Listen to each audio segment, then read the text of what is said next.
All right, I'll now call this meeting to order. Before we begin with today's formal meeting, we do appear now as the Assisted Housing Governing Body.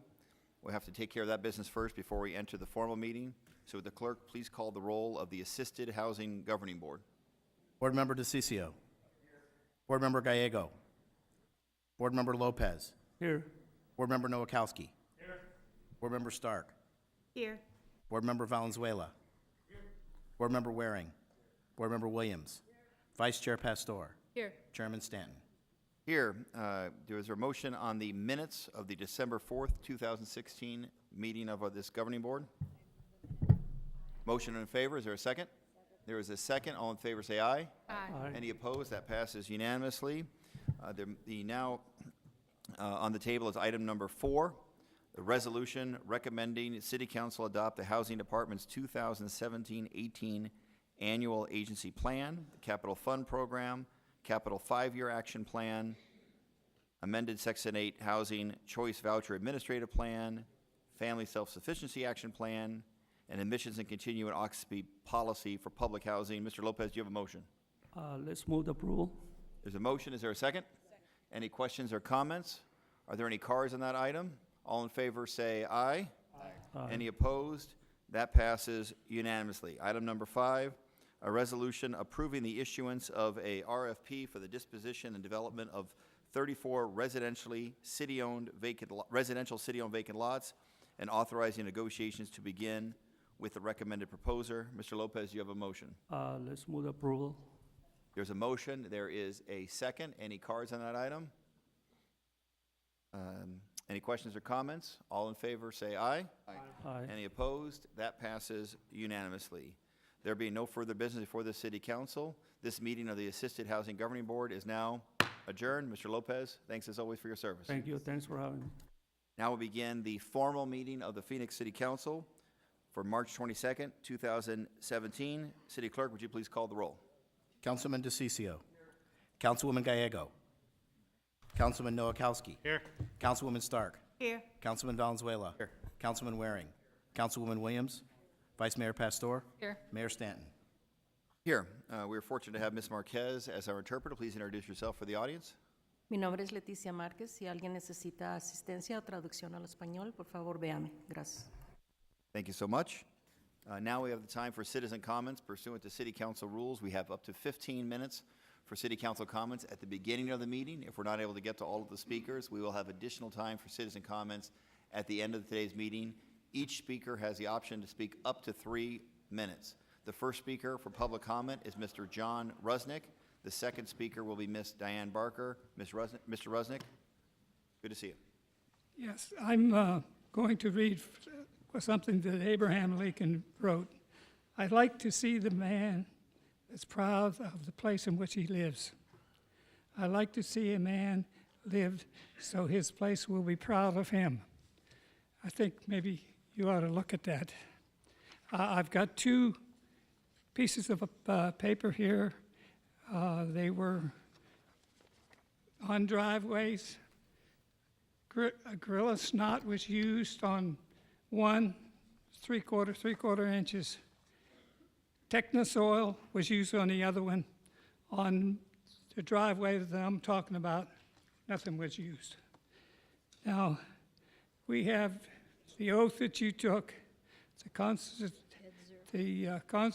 of the United States and the Constitution of laws of the state of Arizona.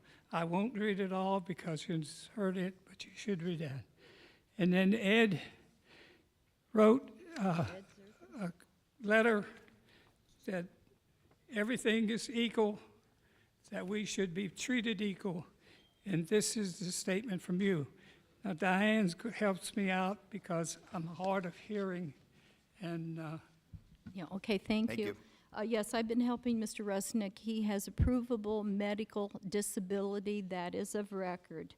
And what we're after is best practices. In his claim, which the city opened up again on its own because the alternative that has been used to remediate the problem of his violation has not worked. It is deficient, and so the zoning administrator should recuse and take that back. He came into neighborhood services. To date, it is of record that the neighborhood services and the zoning department does not have any ordinance, and the city ordinance before Rick Neymark left said that they should get a new ordinance. I'm asking that we have a meeting. Thelda Williams was out. She said her office was open to present our facts and our law. And then, in the best practices, we respond, have not heard back from the law department, is that the law department denied a claim. On 4 points, and everything is wrong. And the fact is, 11 history here, all of them have been fish. You've been working, but nothing has been working. And the new claim talks about his ADA problem and the damages. Second, the code of the crushed gravel. You said that you had a phone call. You didn't prove that, but you want him to prove evidence, and he has the evidence you didn't look at. And the thing about it is that the evidence is the city opened up the complaint finally, the maneuvering, the city has no code, so how can you apply that to state law? And the fact is that the driveway saying it's primary, that's not in the law.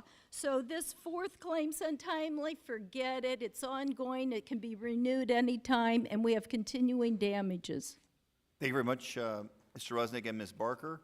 The next speaker on citizen comment will be Mr. Leonard Clark, followed by Darren Bonds.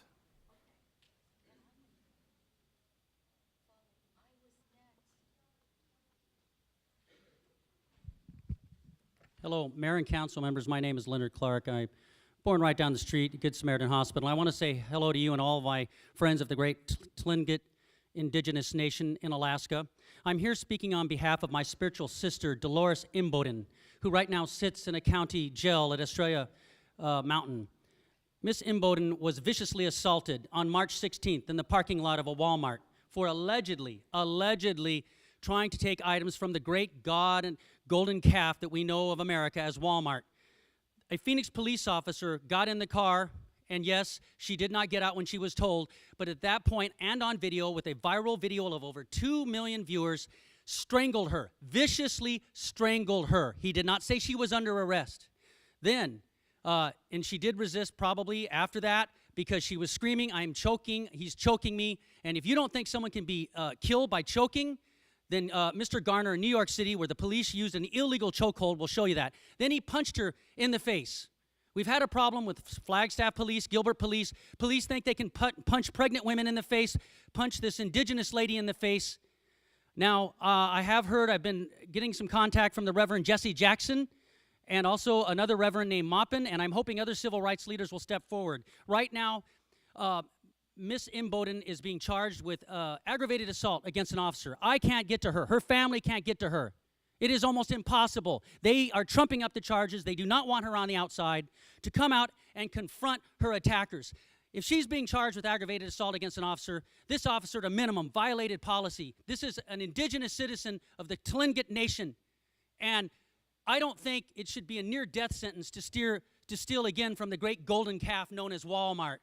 As if the Phoenix police have nothing better to do but to look for poor people leaving who allegedly, and she didn't, steal from Walmart instead of going after rapists, bank robbers, and bankers. None of them ever go to jail, but yet she sits with a high bond in the jail, so she cannot come out here and address you. I am her only person here, and now some other brothers and sisters. So I demand that you demand that these charges be dropped against her, this aggravated assault. She was defending herself, and at a minimum, this officer needs to be charged with assault. You don't jump on a woman in her car, squat in her lap, choke her, strangle her until she can't breathe. This is just the lady that we showed that had the camera on her. How many citizens are attacked? I am not anti-police, I'm pro-justice. And the fact is, the good police are made to look bad when we have these other officers that go out there and strangle and kick and hit people. I've seen too many officers on this police force, which, by the way, has the second highest kill rate, according to ABC 15 News as of 2016, go out there and not get fired. Your hands are not tied. I don't want to hear about the city manager system. You are the politicians. You could do something, but all of you are too afraid that you'll be called anti-law and order. You know, we're not all terrorists, okay? And I know some council members are going to speak when I sit down and try to call her a terrorist. She is not a terrorist. We are the people. And especially being the fact that she's indigenous, no problem here. But the thing is, it seems like they sure do like to shoot brown people and black people and strangle and choke them. Thank you very much, It's on Mr. video. Clark. Release her from the jail. This is wrong. Thank you. Thank you so much. Mayor, Darren. may I respond here real quick, Mayor? Or ask a staff? For a moment, Councilman Question. DeCiccio, you had a question? Go ahead. Yeah, I'm getting really tired of this anti-police rhetoric that keeps coming up here. It's not real, and I'd like to have staff prepare some level of, just a report on this, of what occurred, what's being looked at. I don't want the public here thinking that this actually did happen that way. It didn't. These individuals that assault police officers, they cannot do that. You cannot touch an officer's gun. You can't touch a police officer. You have to obey their instructions. I'd like to know what instructions were given there too as well, All right, so Mayor. prepare a briefing for Councilman DeCiccio. Darren Bonds, you are next, followed by Kim Baker.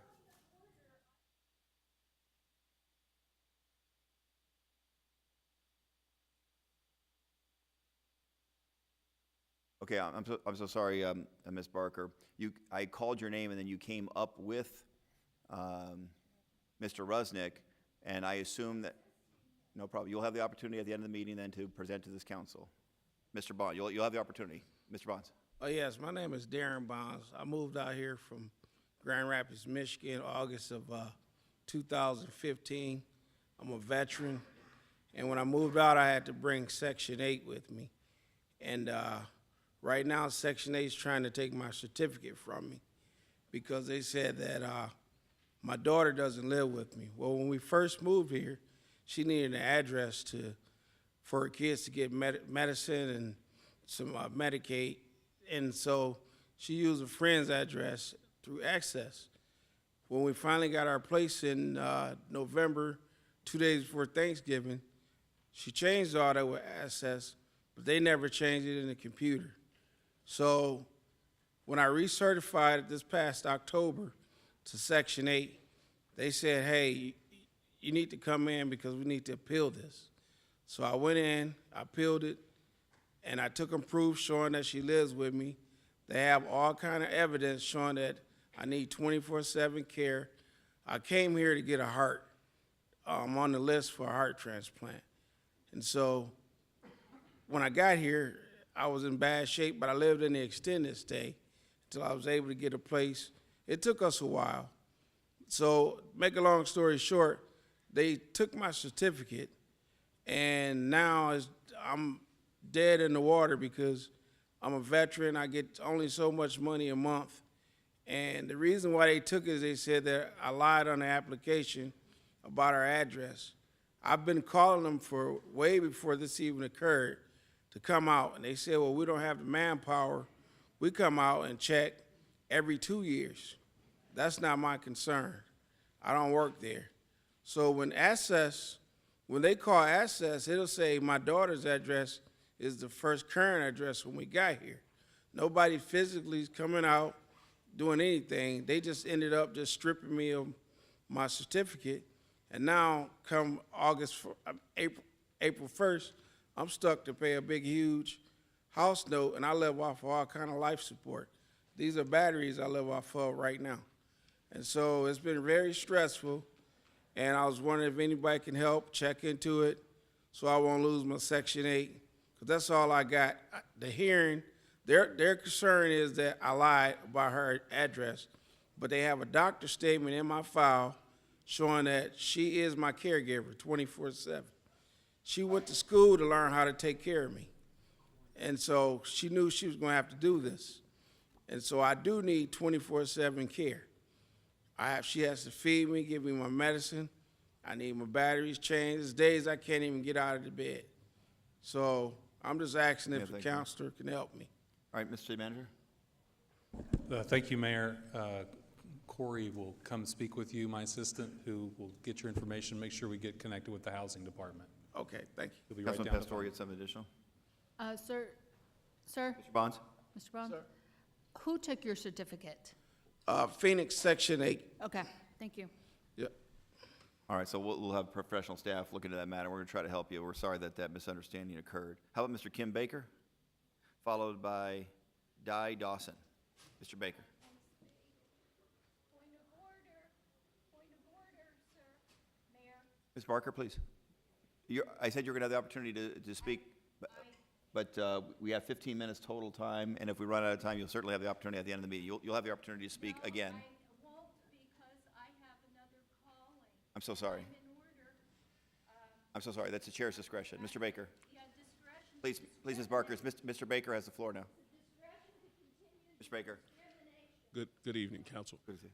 I'm actually here, I want to say Happy New Year to everyone. I'm actually here in support of Mr. Bonds. Thank you. I actually attended his hearing with him as well, and was able to observe some things that took place during the hearing. And he was required to fill out a new application, and what we believed was rectified the situation. Maybe 2 weeks after that, he got a letter telling him that his certificate would end March 31st, which is a few days away. And I can vouch for his daughter and grandchildren do abide with him and assist him in his medical needs on a day-to-day basis. And so I just want to come and say to the council, if there's anything that can be done to help in this situation. The last thing I believe we need as a state is another veteran out on the street. So I thank you all for your time. Thank you. Thank you very much, Mr. Baker. Again, I think we're going to look into that because he does present a very sympathetic situation. We're trying to help. Ms. Di Dawson? Hi, my Good to name see is you. Day Dawson. Day Dawson. Greetings again, Council. Likewise, I'm here to speak out for Dolores Imboden. Actually, I think maybe the best way to do this would be to let you folks hear some of this. I didn't steal nothing! He's choking me! He can't put me down! He's choking me! Turn the car off. Dude! That's the fucking guy right there in the frame! I didn't walk out this I didn't walk out with nothing! I didn't walk out with goddamn sword, nothing! I didn't get nothing! Get off of me! Get off! Get off! Ah! Police officers. These are police officers. You can go as a friend person right there. I did not walk out with fucking swords. Anything. These are supposed to be our peace officers. Ow! Ow! Ow! Impact? You gonna hit her? No, get over. No. Hope you go watch this video, folks. This is I serious. didn't. Ms. Dawson, either you speak or the tape recorder, either Sure. one. so- Actually, what I was hoping was to get to the point where this officer also threatens to shoot someone. So I'll shoot you. Seriously. Go look this up. This is really serious. Once again, even if she had stolen something, when do our officers have the right to act as judge and jury and assault someone? These are our peace officers. These are supposed to be our public servants, not some sort of tyrannical, genocidal force. Since when do police step up for corporations like Walmart instead of people? Oh, Mr. DeCiccio, I'm not surprised that you would choose to interrupt. That's lovely. This is serious. This is going to grow. This is less than a week and she is still in jail, being charged with assault because she was attacked and defended herself. So, serious folks, we need you to step up. Time for Phoenix City Council to step to the plate for real this time. No more placation. No more militarized, abusive thug police. Stop it. People are done. The world is watching, and they're going to be looking at Phoenix, Arizona again, the laughing stock of abuse and tyranny and the testing grounds for this insidious, tyrannical regime. Step up. The people need you. Do we still have public servants? Josh, don't you even. Thank you. That's all. I hope someone else can speak. I think of Ms. Dawson. Do we have any additional time? Just 12, 15 minutes. Okay, so we're going to move on with the rest of the agenda on our formal meeting. Next on the agenda is City Clerk. Please read the 24-hour paragraph. The titles of the following ordinance and resolution numbers on the agenda were available to the public at least 24 hours prior to this council meeting and therefore may be read by title or agenda item only. Ordinances number G 6285 and 6290 through 6295, S 43304 through 43355, and resolutions number 21515 through 21521. Thank you very much. Now we'll move on to meeting minutes for past meetings. Councilmember Williams, did you have a chance to review the formal meeting minutes for October 5th, 2016? I did, and I believe them to be correct and move approval. All right, so we have a motion of approval on that. Councilman Gallego, how about formal meeting minutes December 7th, 2016? Move approval of December 7th meeting minutes? Councilman Valenzuela, formal meeting minutes December 14, 2016? So moved. Vice Mayor, special meeting February 7th, 2017? Move approval. So we have a motion for all of those meeting minutes, or any questions or comments on them? All in favor say aye. Aye. Oh, we need a second? Well, Second. all right, second on all of those items. We've moved them as one. A motion in favor and a second. All in favor say aye. Aye. Any opposed? That passes unanimously. Is there a motion to approve City Council Board and Commission nominations as corrected? Motion to approve city council boards and commissions nomination as corrected. Second. The motion, we have a second. Any comments? All in favor say aye. Aye. Any opposed? That passes unanimously. Are there citizens here to be sworn in? There is, okay. So I will come down to my right or left, and we'll swear our citizens in. Looks like it's just one today. And then they have the opportunity to come behind the dais, and individual council members want to say thank you in advance for your service.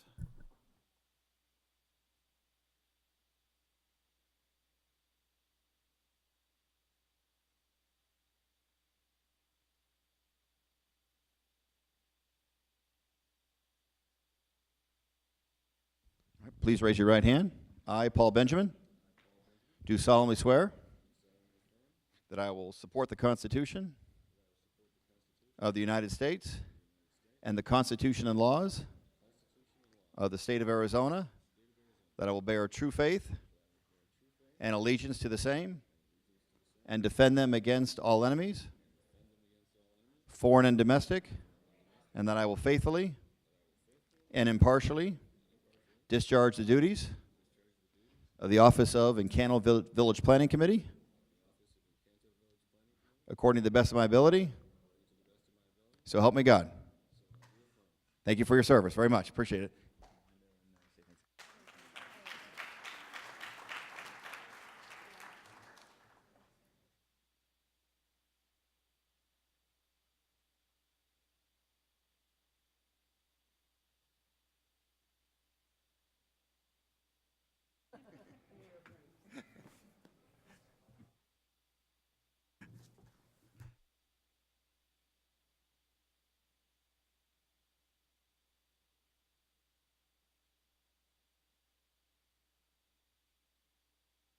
Thank you, Mr. Benjamin, for your service.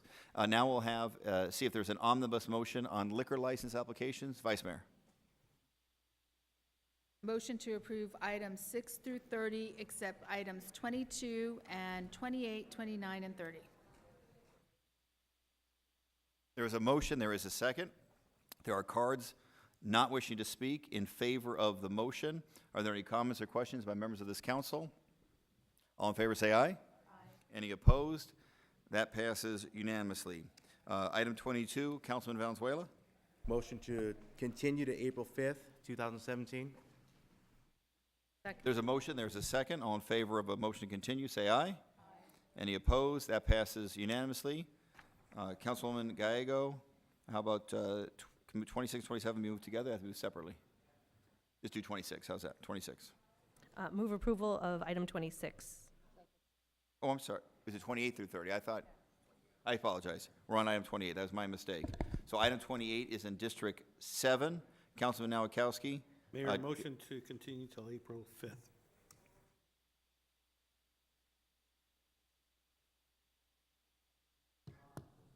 We have a motion. There's a second to continue. All in favor say aye. Aye. Any opposed? That motion to continue passes unanimously. Councilman Valenzuela, item 29. You want I'm sorry, do you want a staff presentation? I'll ask for a staff presentation, and then we'll move from there, Mayor. Are there cards? Thank you. Mayor, members of the council, my name is Denise Archibald with the City Clerk Department, and with me is Liz Suges with the Prosecutor's Office. This request is for a new Series 12 restaurant liquor license, doing business as Sushi Mocorito. This location was previously licensed for liquor sales and may currently operate with an interim permit. Staff recommends disapproval of this application based on a police department recommendation for disapproval.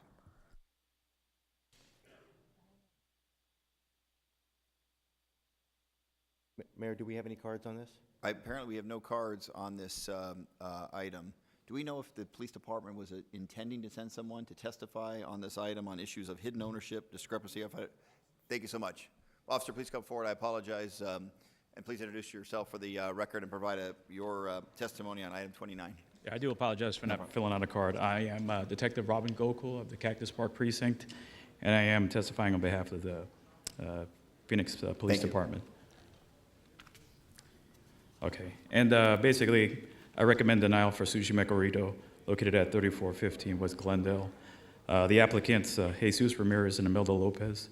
During the course of my investigation, I determined that the applicants, basically, there was discrepancy in ownership,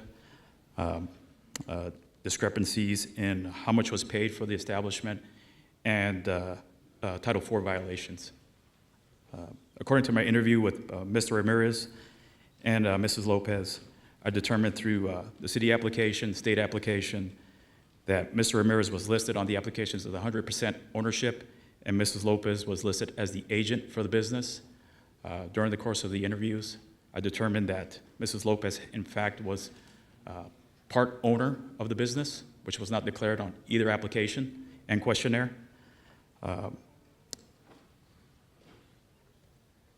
Mr. Ramirez also stated that Mrs. Lopez was minority owner and would be at the business a couple times a week to assist with managing, which is basically, like I said before, contradicts what was placed on the city questionnaire and state application. In addition to ownership discrepancies, Mr. Ramirez wrote he had paid $19,000 for the business, including startup costs. During the course of my interview with Mr. Ramirez, I determined that he never paid that much money. He basically said that was furnished by the Ranch Market, which actually owns the property. And so he has no documentation of what he paid from his personal account for this business. And lastly, when asked who was the distributor for alcohol for the business, Mr. Ramirez and Ms. Lopez both stated that they didn't have an established distributor at the moment, and that they were purchasing their alcohol from the Ranch Market, which is a violation of Title IV, 244, and basically states, for any retail licensee to purchase liquor from any person other than a solicitor or salesman or wholesaler licensed in the state. And due to these reasons, I find that Jesus Ramirez and Imelda Lopez are not reliable, capable, or qualified to hold a liquor license at this time. Thank you, Detective. Any other cards on this item? Okay, now I'll hand over to Councilman Valenzuela. Do you have a motion? I just want to confirm the applicant is not here, correct? Is the applicant here? Apparently not. Okay. Okay, thanks, Mayor. Based on the testimony of our officer and, of course, staff recommendation, my motion is for disapproval of this liquor license.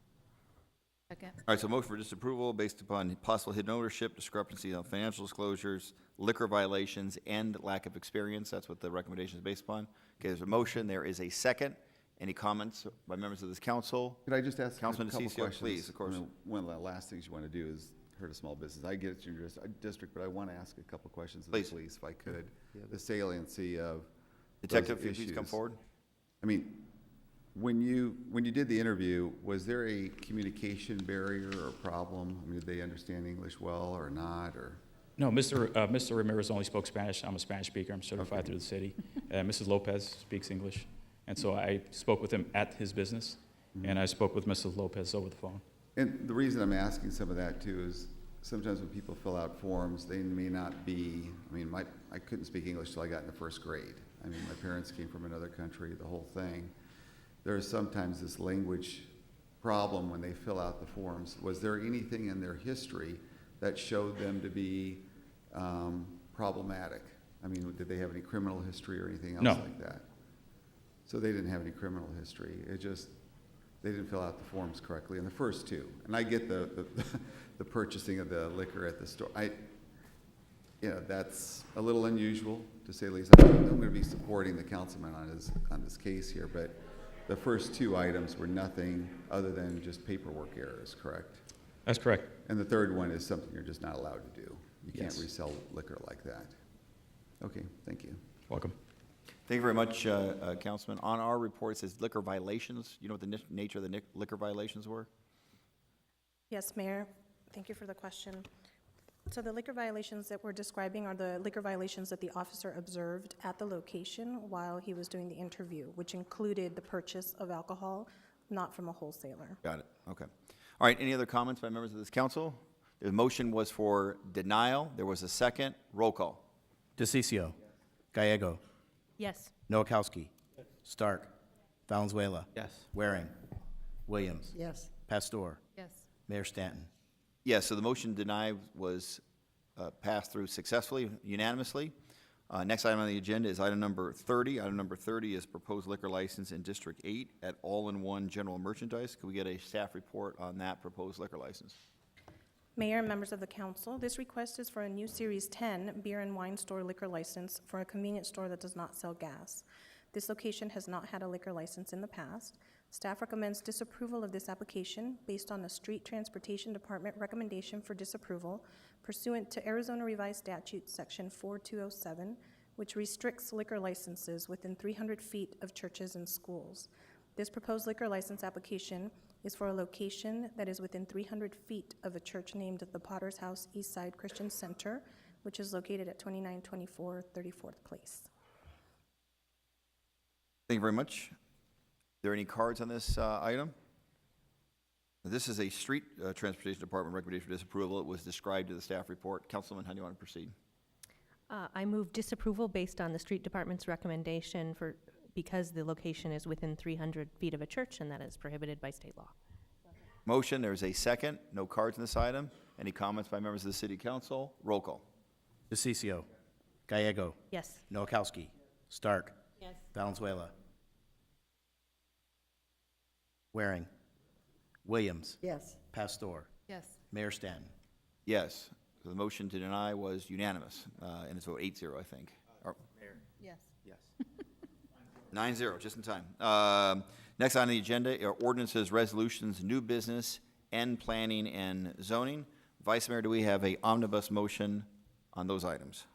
Motion to approve items 31 through 126, except the following: items 51, 52, 73, 88, 89, 90, 125, and 126. Items 62 and 112 have been continued to April 5th, 2017, and excluding these items for public comment: 82, 84, 88, 89, 125, and 126. All right, that is our omnibus motion. Is there a second? Does any council member want to pull any additional items from the agenda to be heard? Are there any cards in those items? Roll call. DeCiccio. Gallego. Noakowski. Stark. Valenzuela. Yes. Waring. Williams. Pastor. Yes. Mayor Stanton. Yes, so the omnibus motion passes unanimously. Next on the agenda is item 51. Have to read Yeah. the title. Okay. On this item, city clerk will read the title. Item 51, ordinance number G6290, an ordinance amending Phoenix City Code, Chapter 2, Article 2, Section 2-60, Rules of Council Proceedings, to amend Rule 3, Order of Business at Formal Meetings.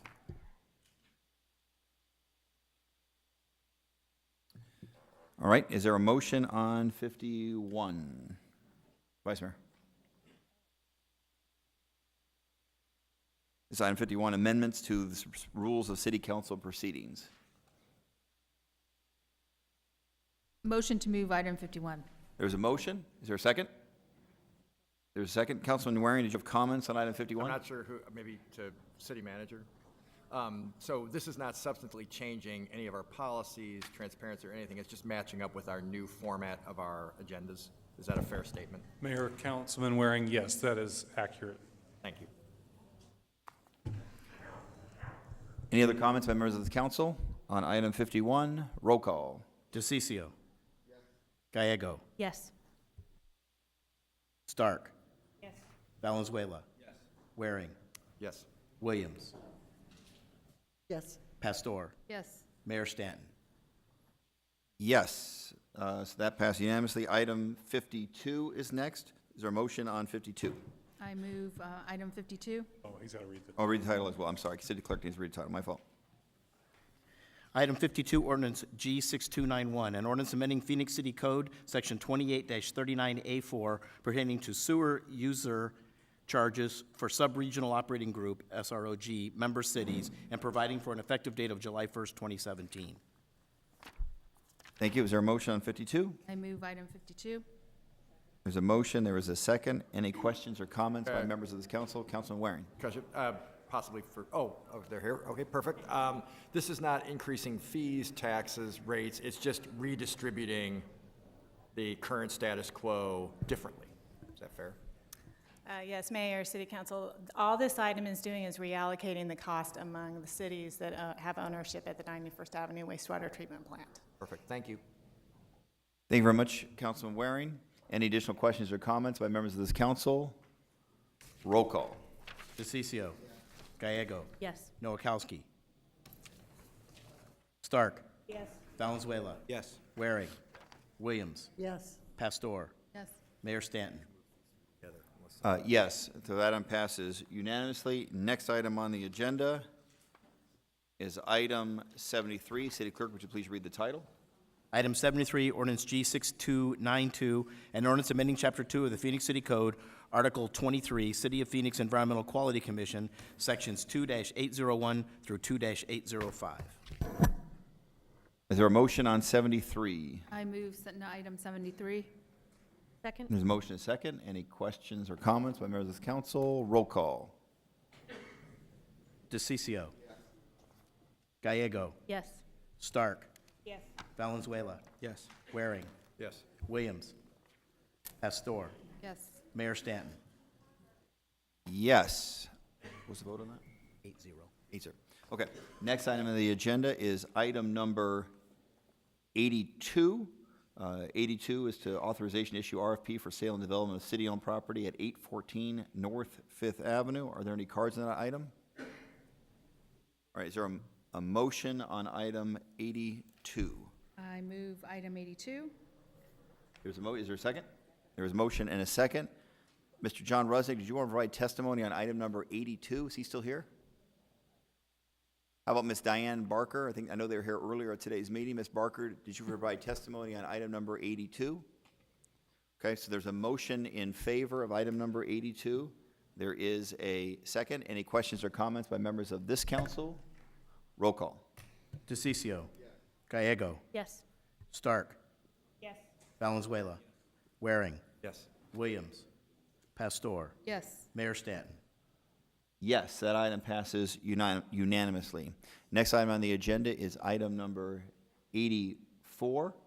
84 is a proposal to authorization to enter agreement with TGen City of Hope for disposition of the TGen building. Is there a motion on item 84? I move item 84. Second. We have a motion, we have a second. I have a card on this item. Ms. Barker. Ms. Barker, are you still here to provide testimony on this item? Also in favor, not wishing to speak, Dr. Jeffrey Trent. Any comments or questions by members of this council? Roll call. DeCiccio. Yes. Gallego. Yes. Stark. Yes. Valenzuela. Yes. Waring. Yes. Williams. Yes. Pastor. Yes. Mayor Stanton. Yes, the item passes unanimously. Next item on the agenda is item 88, but my understanding is Councilman Warren may have concerns about them, but has the same concerns on 88, 89, 90. Are we allowed to take them together? Could we get a motion on items 88, 89, and 90? I move item 88, 89, 90. Second. We have a motion and a second.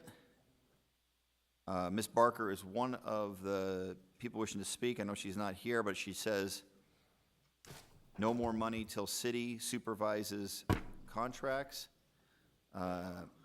Is there anybody else? I can't read this name of the individual. Starts with a B. Is anyone else? What's that? It's Diane Barker, I believe. That's Ms. Barker as well? Oh, I see. She didn't sign her full name. I see. Okay, so she also is opposed to both 88 and 89.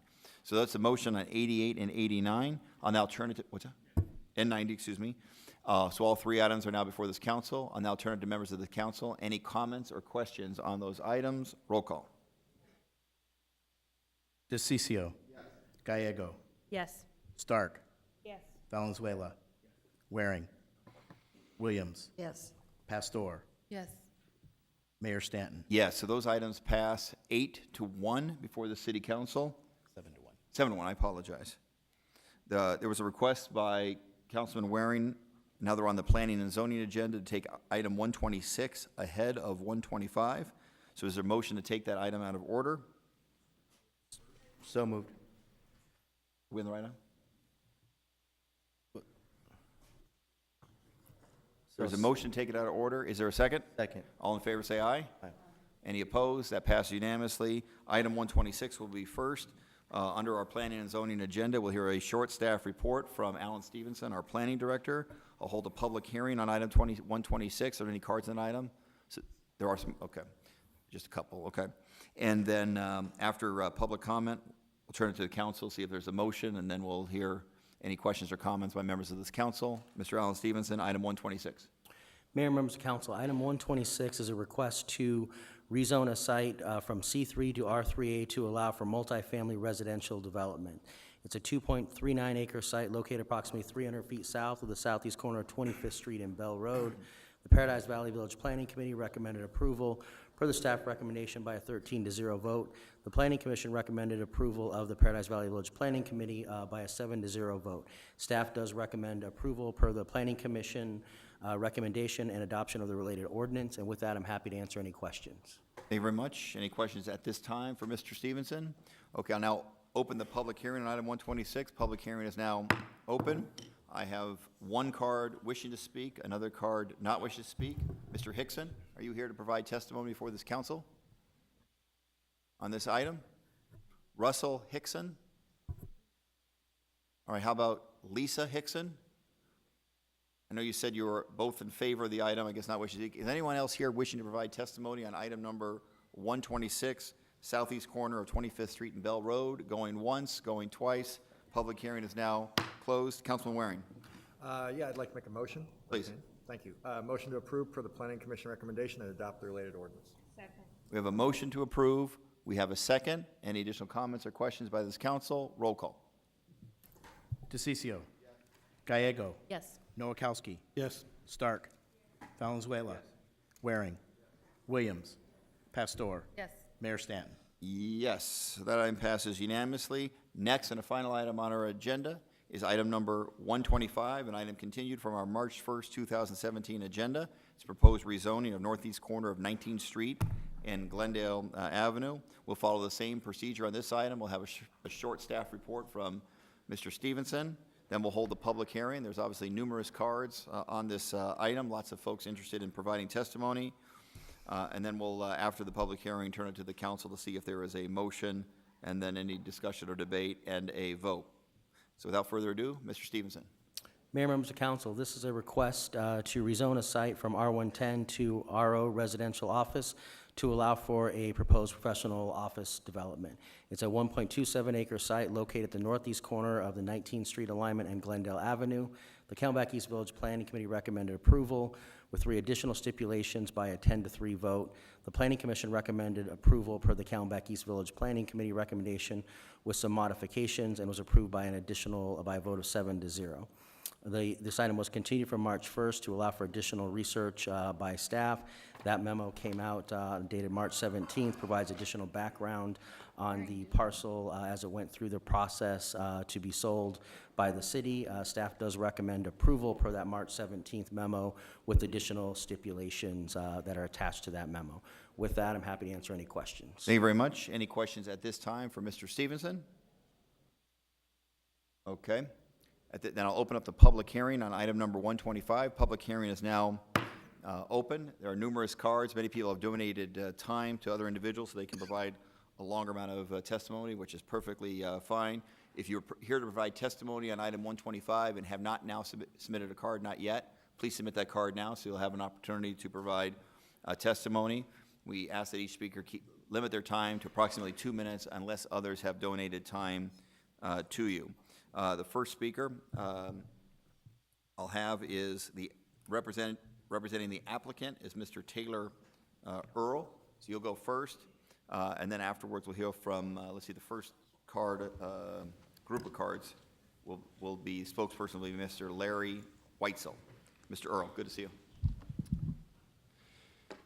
Thank you, Mayor and members of City Council. My name is Taylor Earl. Our address is 3101 North Central Avenue for your record. So just by way of sort of background and introduction, we represent Alexander Building Company. They've done a lot of projects around the city of Phoenix, a lot of very high quality projects. Most of what they do is really general contracting work, and of course this is a development project that's coming through. But here's some of the samplings of things that you may be familiar with around the valley. Shane Alexander is the president of that, who I represent, and he's a local born and raised Phoenician. Did his degree at ASU, worked for big contractors, and ultimately decided the smaller contractor was the way to go, started his own company, and has grown that over the years, and so has been very successful. So, you know, we understand that there's a lot of concern, but for what it's worth, this will be a very high quality development consistent with the quality that Mr. Alexander has produced over the years. These are, again, some of the schools that Shane has been involved in over the years. High quality, and is definitely a man that has served the community in other capacities as well. This is the site. It's on the northeast corner of 51 and Glendale Avenue. Its current zoning is R110. So this is a site just showing some of the traffic concerns. I think both sides agree traffic here is high. It's heavy. We have maybe different conclusions about that. Our conclusion, it's just not a good residential site. It's not the type of site that certainly I would want to buy a home on.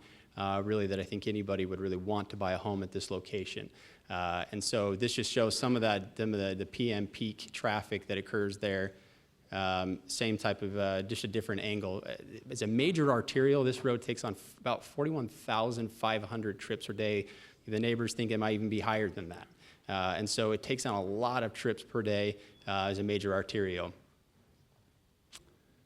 You know, just to give a conceptual idea here, this is where we'd have driveways. You'd have people potentially backing up onto Glendale Avenue, which is not a safe condition. It's not a good condition.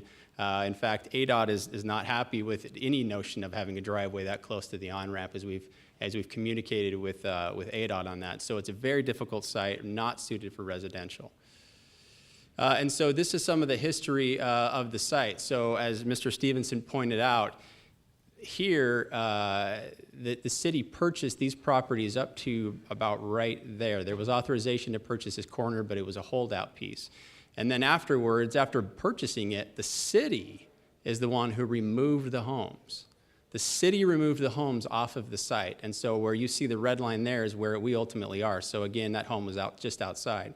So essentially, you have a situation where the city comes in, the city purchases the land, the city takes away the homes due to being unfit for residential. And so this is a statement from the Squaw Peak Freeway Specific Plan. It said the City of Phoenix will consider buying homes with freeway mitigation funds only when they are in a permanently untenable situation as determined by the Phoenix City Council. And so again, we believe that we agree with that statement. This is permanently an untenable situation for residential to be in. The staff report notes that it's uniquely unsuited for residential, even on Glendale Avenue, for various reasons. I'll show you what that is. Most of the homes on Glendale have this frontage road.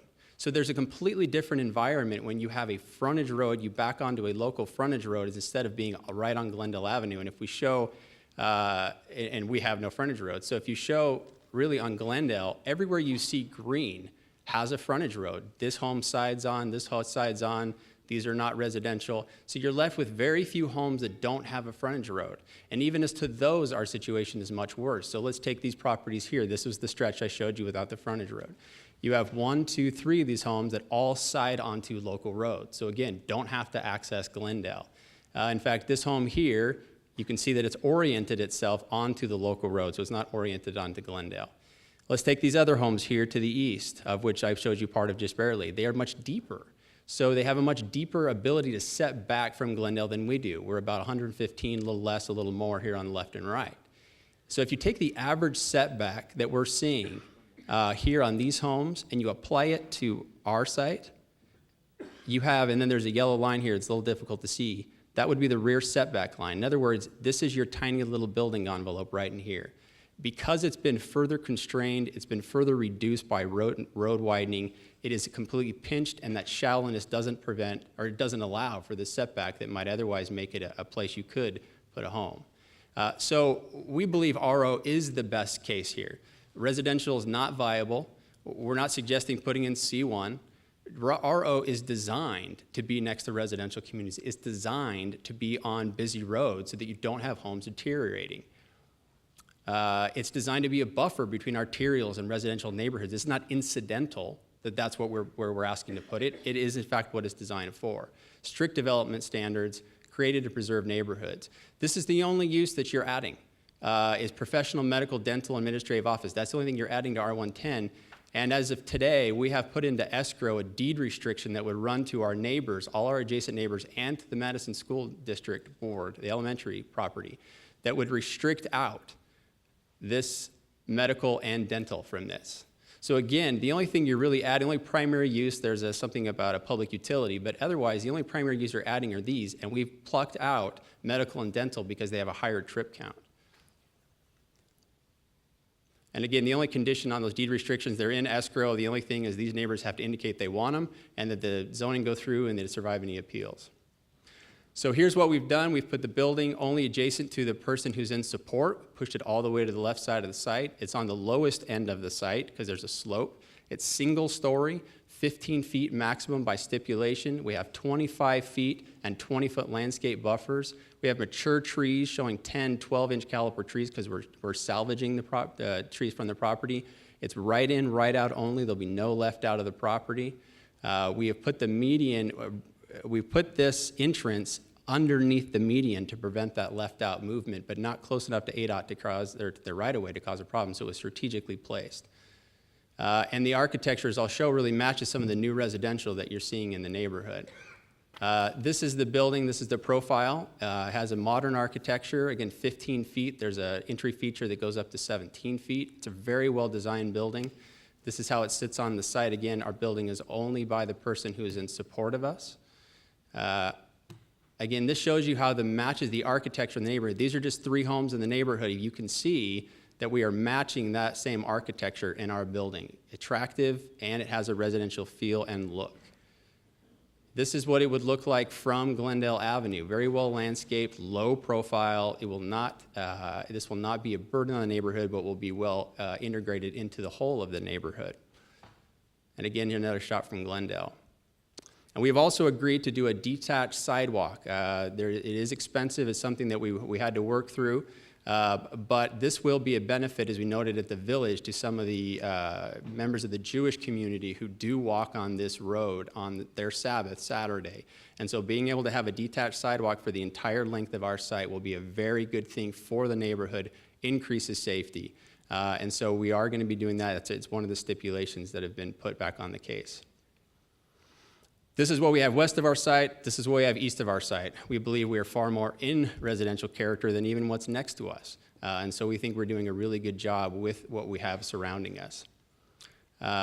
This is some of our supporters. This is the woman who's to the north. She believes this is better than having a 2-story home built right next to her. Again, the low profile. Another neighborhood supporter about that this is properly planned and landscape and design. A small office use of this location will be fully integrated to the neighborhood.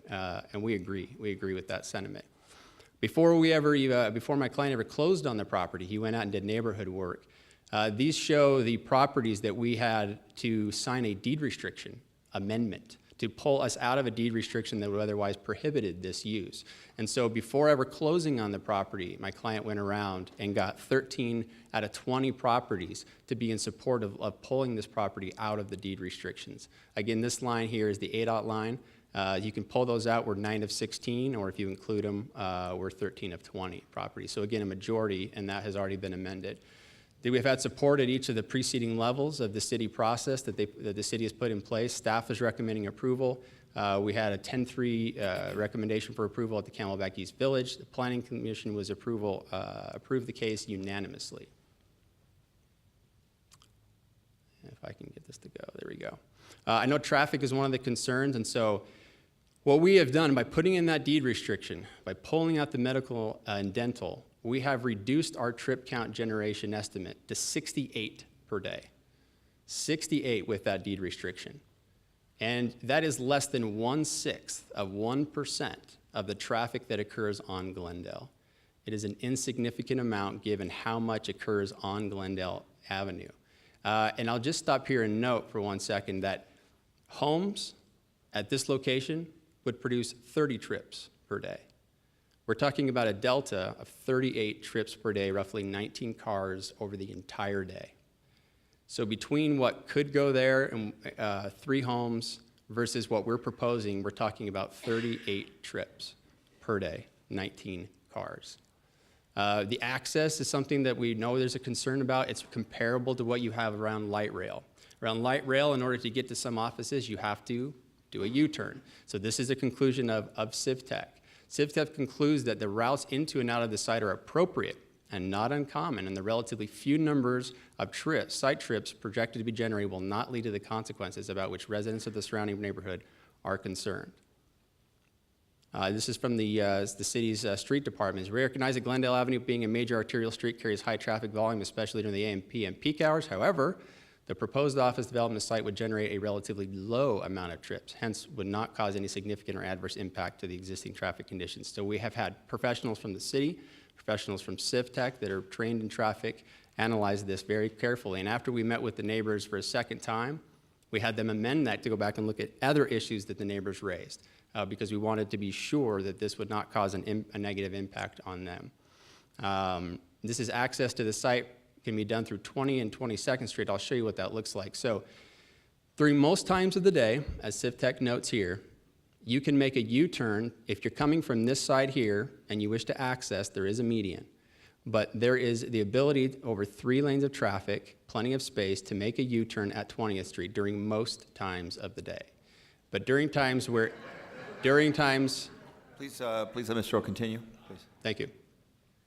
During most times of the day, but during times that are busy, we don't have to rely on that at all. In fact, we don't have to rely on it at all during any time, because at 22nd Street, you have the ability to not only make a U-turn, but you have a green arrow during busy times of the day that protect that movement. I have done it several times. I know that Shane has gone out there and driven it himself several times. We have made the U-turn in different vehicles. That movement is safe, it is protected by a green arrow, and it is very common in the city of Phoenix to have to do a U-turn to access properties. In fact, just to note, under the restriction we've placed on the property, there is an estimated 2 inbound trips during the PM peak hour. 2. One of those may well come from the east, so you would be talking about 1 person during the PM peak hour that would have to make that U-turn during that PM peak. Again, this type of U-turn is typical of many offices and commercial developments throughout the city, particularly along the light rail system. This is just on the 51. If we look at the 51, Highland Avenue, to access this property, you go up, you flip a U-turn, and you come back. Let's look at Shea Boulevard, again, next to the freeway. You go up, turn, U-turn, and come back. Let's go to Indian School on the 51, right at the freeway. You go up, U-turn, and come back. And again, I could point to dozens of examples on the light rail. Let me just show a couple. These are all sites that if you want to get here and you're here, you would need to go up, U-turn, and come back. Same with these. This is not an uncommon movement. We understand the concern, but it is very common and it can be done safely at this location. Again, this is talking about left out. We have stipulated to control movements. We have put in a pork chop. Anything else that we need to do to prevent that left out, we will do. We've added a new stipulation to add traffic delineators. This is being shown conceptually on the road, these here. They would be very similar to what you see here. What it would do is effectively extend the median. That would prohibit anybody from coming too shallow. They would have to fully go out and make the U-turn. It would also prevent anybody from making a left out of the site. So we have done everything we can to make this extremely safe and to make sure the movements are appropriate. In summary, it's not suited for residential development. The city removed the homes on the site, on this side and the property just adjacent. The RO is not incidentally okay here. It's designed for these situations. This is an ideal RO location. The development is low profile. It's lushly landscaped. And again, the deed restriction that we have put into escrow ensures a trip count of more or less 68 trips a day, which again is only a delta of 38 from what the homes would produce. And the access to the site is routed in Phoenix and safe. Approvals from each prior level of Phoenix review process. So with that, I will pause and answer any questions. All right, is there any questions for Mr. Earl at this time? I appreciate it very much, your presentation. Mr. Larry Weitzel is next. I know he has cards donated, tied to him as well. And then there were other cards in favor, and we'll kind of go back and forth. Mr. Larry Weitzel, would you come forward and provide any testimony for the City Council? Thank you, Mayor, City Council. My name is Larry Weitzel. I live at 7120 North 20th Street, for the record, and I appreciate the opportunity today. I do want to especially thank our neighbors who have come out today, who have changed their plans to be here because this was continued. It happens to be spring break for the students in our neighborhood, but we still have a great turnout from those people, and a special thanks to Dr. Zeig and Gary Stewart, who actually changed their international travel plans so that they could be here to testify for you today. So thank you for being here, everyone. I've given a lot of thought for several weeks about what I could say today to convince just 3 of you to agree with our position that rezoning this less than 1 acre of property is not in the best interest of the city and the taxpayers who are here to protest this rezoning application. Let me make it clear, we do not oppose development of residences on the property, and I'll address Mr. Earl's statements on that. And we do not oppose the developer from making a return on his investment. But we do oppose this particular rezoning and this particular plan for a variety of reasons. I've been trying to make notes while Mr. Earl was speaking so that I could reply to each of them. Some of them are new. I first of all want to draw your attention to the fact that although he said that the city did remove homes on the property originally, he's correct, but actually the city removed the homes inappropriately. The 1991 Squaw Peak Freeway specific plan clearly has an alternative A and an alternative B for these properties. Alternative A was to offer them for sale to the abutting neighbors on Cactus Rend, the properties north, and to, if they agreed to buy those properties, to tear those houses down that were existing and make them extensions to their backyards. Alternative B, if the neighbors did not want to buy the properties, was to rehabilitate those existing homes, to add a 3rd house to the property and make them livable, usable spaces. I do want to point out, Mr. Earl has mentioned the memo that came out on March 17th, which totally ignores Plan A and Plan B. The information that you received from city planning is absolutely wrong. It eliminates language that is clearly in this particular document. You need to check what this plan says for the truth.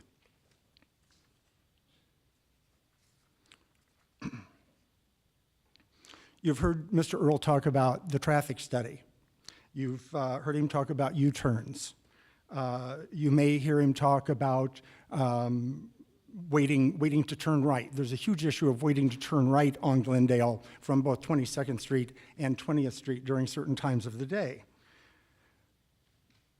But he speaks from very limited experience, a few trips that he has made. We speak from, in my case, 20 years of experience living on 20th Street, and other neighbors who have lived there longer than I have. So his limited experience and knowledge and these traffic studies are from people who are not affected, who do not live there, and who do not know the real circumstances of what we put up with every workday. He mentions deed restrictions. He says that they have applied for a deed restriction. Deed restrictions can easily be lifted and amended. In fact, he mentioned the fact that a deed restriction, actually it was a CC&R restriction that they were able to get through in order to lift the restriction for residential only on those lots, according to the Squaw Peak Homeowners Association. He mentioned the Lowenthals. He showed a letter from the Lowenthals. He also mentioned that he had 13 of 11 property owners The fact is, he only has 11 of the 20 property owners. We have the record. There were 11 of them, not 13, 4 of which are ADOT, 3 of which are Mr. Alexander. One of the Alexander properties, he has said he owns a majority of. We believe he does not own a majority of that lot, according to the Maricopa County records. We have looked it up. The Lowenthal's, and I believe Mrs. Lowenthal is here today, have rescinded their agreement to have the deed restrictions lifted. The Lowenthal's are now in favor of leaving those lots residential. And we can have evidence of that as well. So all of the deed restrictions that they have been able to put on can be reversed, and it's just not something that is really a restriction. It's easily amended. So I'm not buying that they're going to actually not use medical. It's my belief that they will lease that property to their first bidder, period. And it can be subdivided. They've admitted that. On record, it's 6,422 square feet. And it can be subdivided into other properties or into smaller office spaces. So the deed restriction issue is really not a valid point at all. Talking about traffic, we talk about safety. We are not compromising on safety. Yes, there's a traffic problem, and it does cause some safety issues. The matter of U-turns, if there's not a deed restriction for medical, increases the U-turns to 80 per day during business hours based on the traffic study. That would be 80 U-turns a day. When you cannot make a U-turn, you will travel up 22nd Street to Myrtle and down 20th Street, which are residential streets. It's not collector, it's not arterial, those are residential streets, and there's a school on the corner of 22nd Street in Myrtle, a K-5 school, and the principal is here today and will be speaking to you. She's very concerned, and the school board sent you a letter stating their concerns about the safety of their children in the school zone. We have those same concerns. Just today, coming home from a meeting at City Hall, I was turning left on 20th Street, and I saw a truck traveling east on Glendale, turned left into a residential driveway, Circle Drive, and back out onto Glendale to make a U-turn. That was at 9:45 in the morning. There was no traffic on Glendale. You can't tell me that this is not a real and present danger when we have stupid drivers who make stupid decisions, and this will only increase those stupid decisions. Mr. Earl did not mention that the ingress and egress of this property is only one way, traveling westbound. That means that 3/4 of the traffic will have to make a U-turn. That traffic traveling south on the 51, traveling north on the 51, and traveling east on Glendale. The likelihood of unsafe driving practices is real. Please keep that in mind. He mentions that the homes are not suitable. Only 2 homes can be put on those lots because of the CC&Rs, 1 home per parcel. So it's only 2 homes. It easily could be configured so that there was 1 way in and 1 way out, a common driveway for the 2 homes. We have one in our neighborhood. And by the way, the homes he showed you that were like the project that he wants to develop happen to be on Myrtle, about 1/4 of a mile north, nowhere like the homes that are in the actual area of this office complex. And it's a lovely complex, and I love the landscaping. It's really nice, and it belongs someplace else. So one last thought before I leave. Please keep in mind that Mr. Earl is going to have the last stand on the floor today. And keep in mind that he has already said, as according to the meeting notes from the Camelback Village Planning Committee, he will do anything to make it work. He will say anything to make it work. So keep that in mind. When we don't have a chance to rebut anything that he says on his last stand, he will tell you anything to make it work. If any question in your mind comes up about how we would answer what he has said, please ask us to come back to the microphone, and we'll be glad to respond. Thank you very much. Thank you very much, Mr. Whitesell, for that testimony. Next to speak will be Mr. Shane Alexander, who I believe is the applicant. Mr. Alexander, did you provide testimony before this council?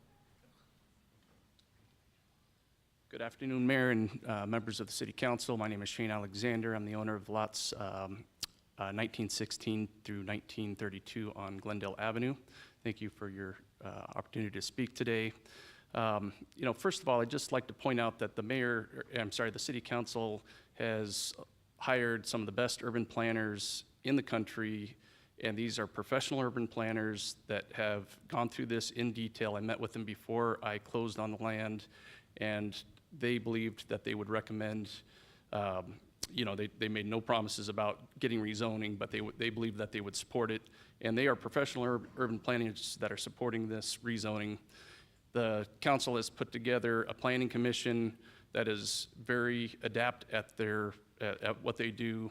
The planning commission supported this 100%. So I'm just asking the council to please recognize the professionals that you've put in place to look at these projects, and we've got their full support.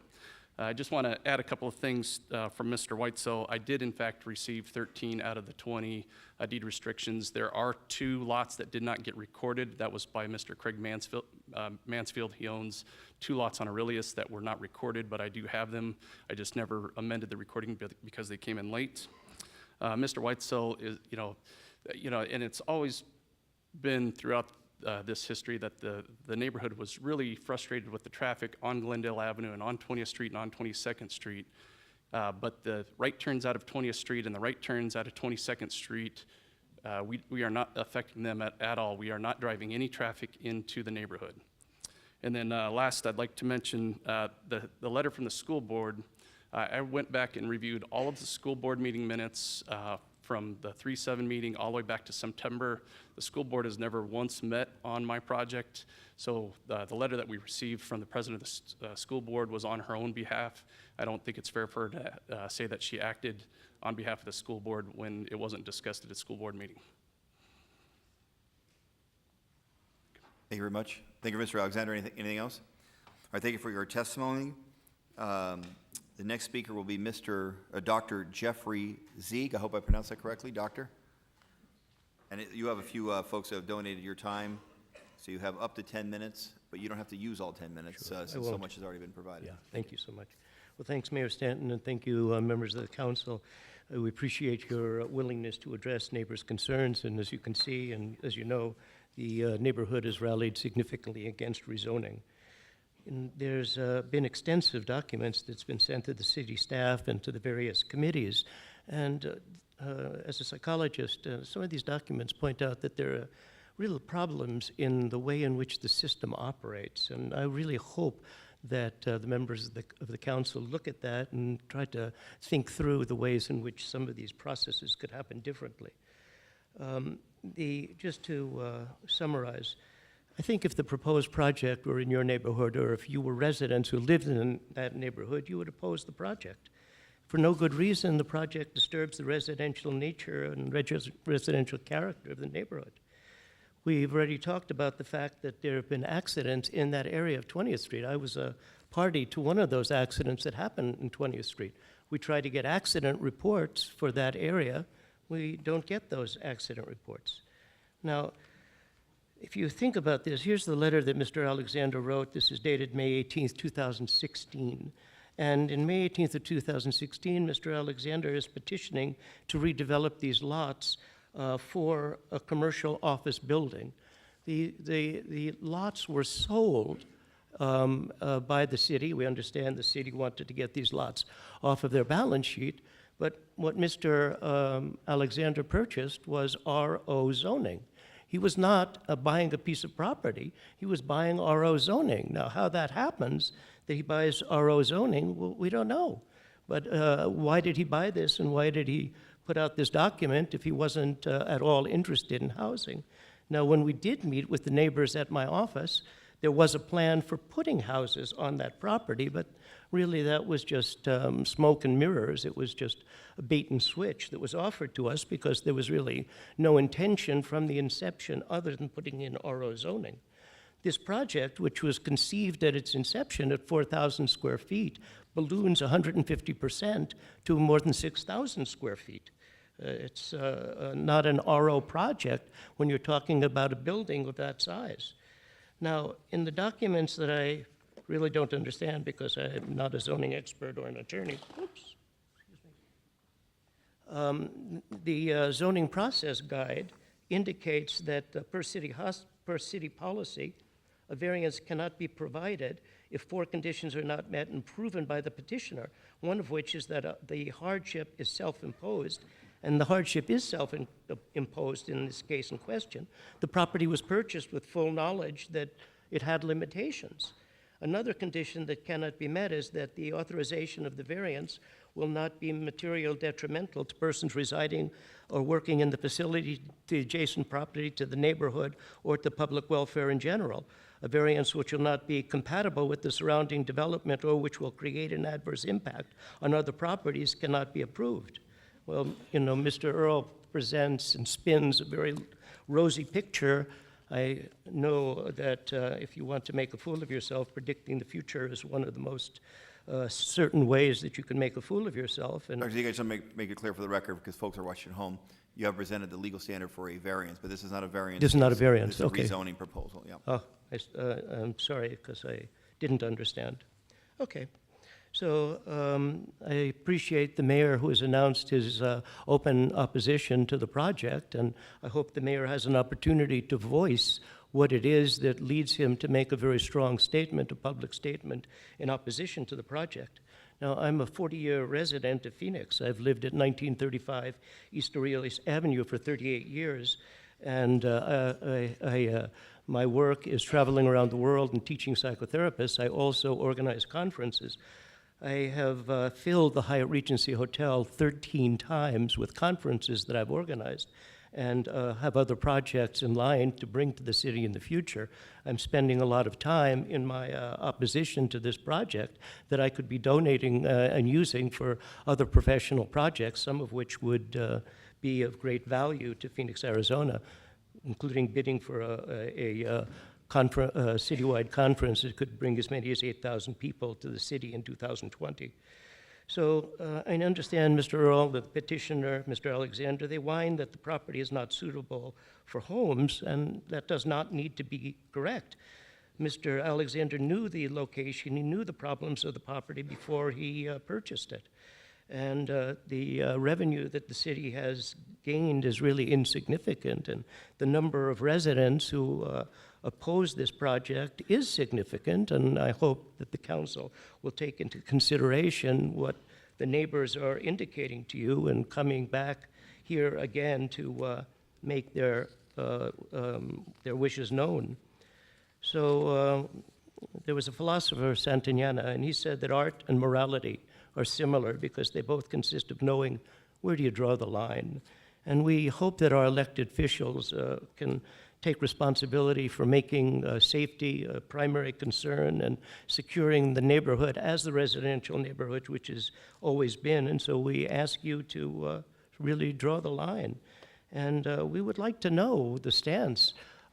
Rather than just having a simple vote, we'd like to know why you would favor this, why the members of the council would favor it. We certainly appreciate it. If Mr. Stanton explains why he is in opposition, we'd like to know why you would not be in opposition to the project, especially in consideration of how many neighbors we have who are expressing their dislike for the petition. So thank you very much for this opportunity. Thank you very much for your testimony, and we'll take to heart your request that we have more psychotherapy involved in our zoning process, although nice. I'm afraid what we might find. I volunteer.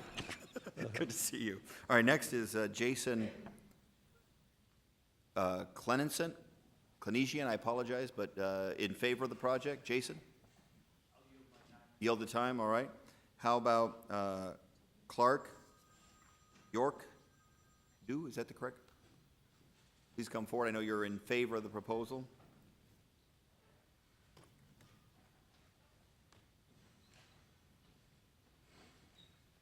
Good afternoon, Mayor and council members. I appreciate you taking the time to look at this project. My name is Clark York. I've lived in the neighborhood at 7055 North 23rd Way for 24 years. And so during that time, I've seen this property sit idle, and it does tend to attract vagrants, which we have enough of in the area. I feel like the residential thought of building houses there, they talk about safety. I don't think that's a safe thing for families thinking about moving into that area, being right by the freeway with that much traffic. I believe in the studies, and I feel that the the office complex would certainly be a help to the area. Thank you. Thank you very much for your testimony. How about Mr. William Culbertson? You're opposed to it, and you have numerous people who have donated time to you, and again, many of the arguments have already been made on both sides, so anything you have to add to it, you don't have to use up the entire time, but you have that option if you'd like, please. Thank you, Mayor and Council. To clear up a couple of things first, I believe Dr. Zeig, who's been my neighbor for over 40 years, meant to say that the property was purchased as R110. He did, of course, Which is what it is. There's also a letter that was sent to you by another neighbor of mine, Dr. Lynn Lappinson. Dr. Lappinson is authorized to speak for the rabbi at the Chabad on Lincoln, and the rabbi is also opposed to this application. Here's the text of what I would like for all 9 of you to consider. I was born here almost 69 years ago. There are not many of us like that. This is a great city, and Phoenix has been made a great city because it's had great leaders. Great leaders use great neighborhoods to craft great cities. And I live in one of those great neighborhoods, and I don't want this application because it will forever mar and destroy the great neighborhood that I have lived in for over 40 years. In 1991, this council passed the Freeway Act that you have heard about. But what you haven't heard at this point is that there was a strict dichotomy between the developments on the west side and on the east side. On the west side, commercial and RO zoning has always been acceptable. On the east side, it has never been acceptable. If you read pages 8 and 9 of the plan, you will see that the east side, north of Glendale, has always been residential and nothing else. When the alternatives that were discussed by Mr. Whitesell were adopted, they were exactly that. They were all residential. There was nothing regarding commercial or RO development. If you follow the freeway, Glendale, from the SR 51 on the north side all the way out past Tatum, there is no commercial, there is no RO. This is novel to this area, and it will be a precedent in that area, and a precedent we do not want and we do not need. When that master plan was enacted, amongst other things, it gave certainty to the people who purchased homes subsequently and people who lived there that wanted to decide how to use their residence. Plans are important. Plans prevent spot zoning, and that's what this is, plain and simple. It is spot zoning in a vibrant neighborhood that is not decaying and is not in need of a transition into RO. If you look at the scale of this project, it does not fit the scale of the neighborhood. If you look at the intensity, it does not meet the intensity of the neighborhood. If you look at the appearance, it does not match the appearance. It does not fit. Mr. Earl mentioned a couple of times that this is not a good place to have a home, and I think if I wrote down correctly, he said this is unsuitable for houses. That's interesting because within the last 10 days, his client sent to me and others an email that says, quote, "Not that I would build a structure similar to the castle, but any homes would be big and bulky to maximize interior square footage to reduce the impact of Glendale Avenue. And what types of people would be attracted to live in homes right on Glendale? I don't foresee being able to get high-dollar rents here with homes, so I'd have to build structures of correlating value," unquote. He also sent the following email to only one of the residents, but it has been passed on to all of you. And this is the following, quote, "I wish you were able to attend the Planning Commission hearing. Before our case was heard, there was about a half-hour discussion regarding group homes and what a nuisance they are to neighbors and neighborhoods. I truly believe it would be in your and Paul's best interest to hear me out and understand what the backup plans might be if this rezoning case does not pass," unquote. Let's call things what they are. This is a threat, and we don't like it.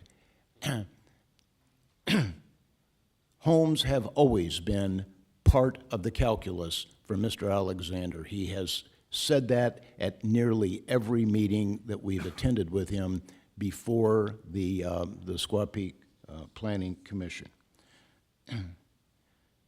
It may not be as financially advantageous to him, but it's been on his agenda, and the emails I just read prove it.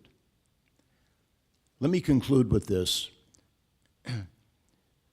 I've told you how great cities are created through great neighborhoods created by great leaders. We are calling on all 9 of you to be great leaders. We are calling upon you to protect our safety, to protect the interest of the children at the school that Ms. Gossett will address. And we're calling on you to be great leaders to protect the nature and character of our neighborhood. Thank you for your time. Thank you very much, Mr. Culbertson, for that testimony, and there were 19 cards attached to yours in terms of supporting your testimony. Traver Jones, did you provide testimony in favor of the proposed project?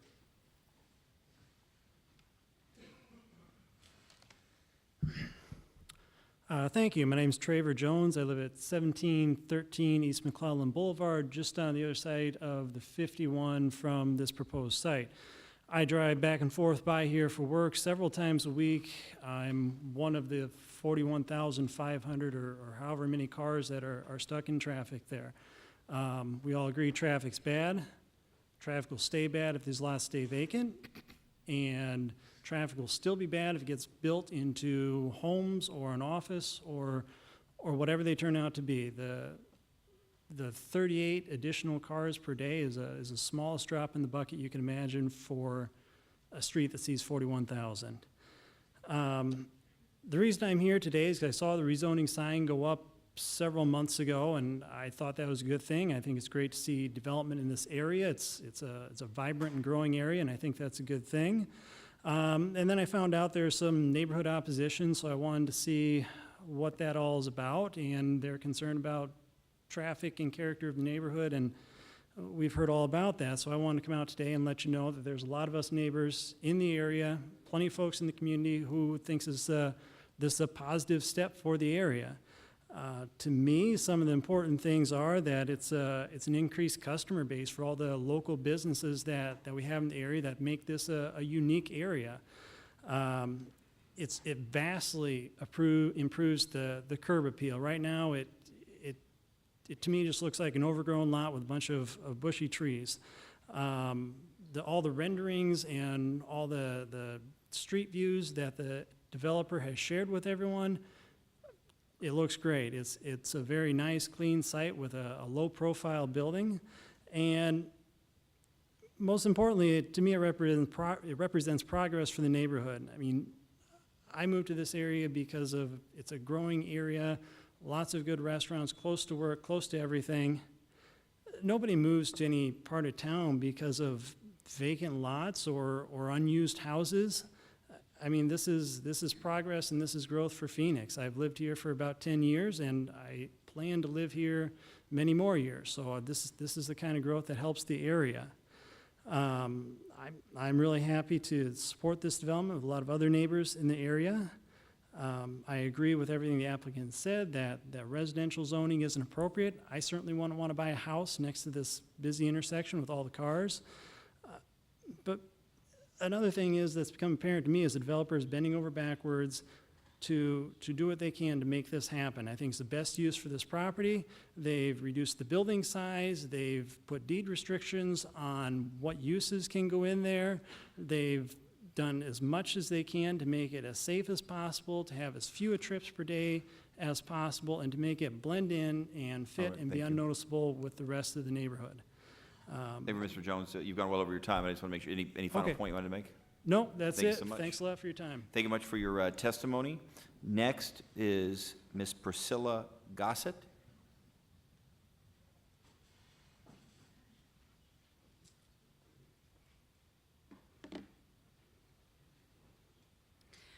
Thank you, Mayor Stanton and members of City Council for the opportunity to speak.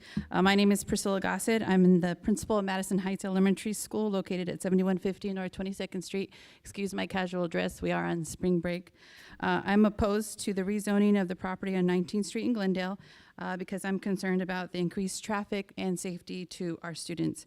I'd like to note that the governing board for the Madison School District did discuss the rezoning at the governing board meeting on March 7th, and this rezoning was brought to the attention of our superintendent and two governing board members at the district PTO officers meeting on March 6th. So Glendale Road east of 51 is consistently congested throughout the day, and the school site and surrounding neighborhood is congested with significant traffic during our AM drop-off times and PM pickup times, as you can understand. Our parents often share their negative experiences with the traffic on Glendale when trying to drop off and pick up students. In the afternoon, it's very difficult to make even just a right-hand turn onto Glendale from 20th Street because the traffic is just so bad. Parents report that at times they wait up to 10 minutes just to make a right-hand turn onto Glendale from 20th Street.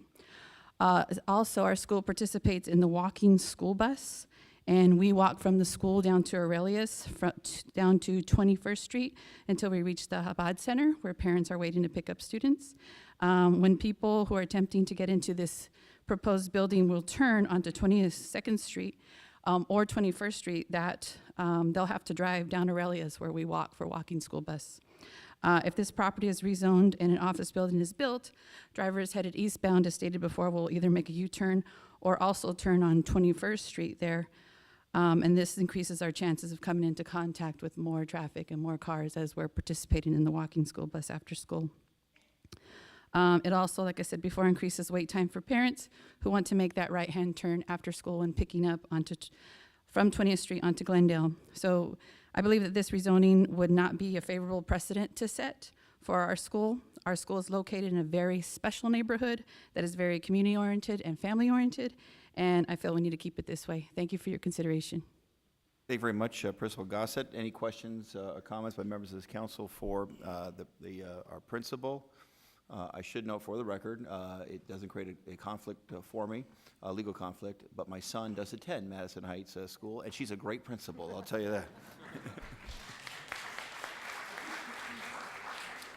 All right, next speaker will be Mr. Gary Stewart.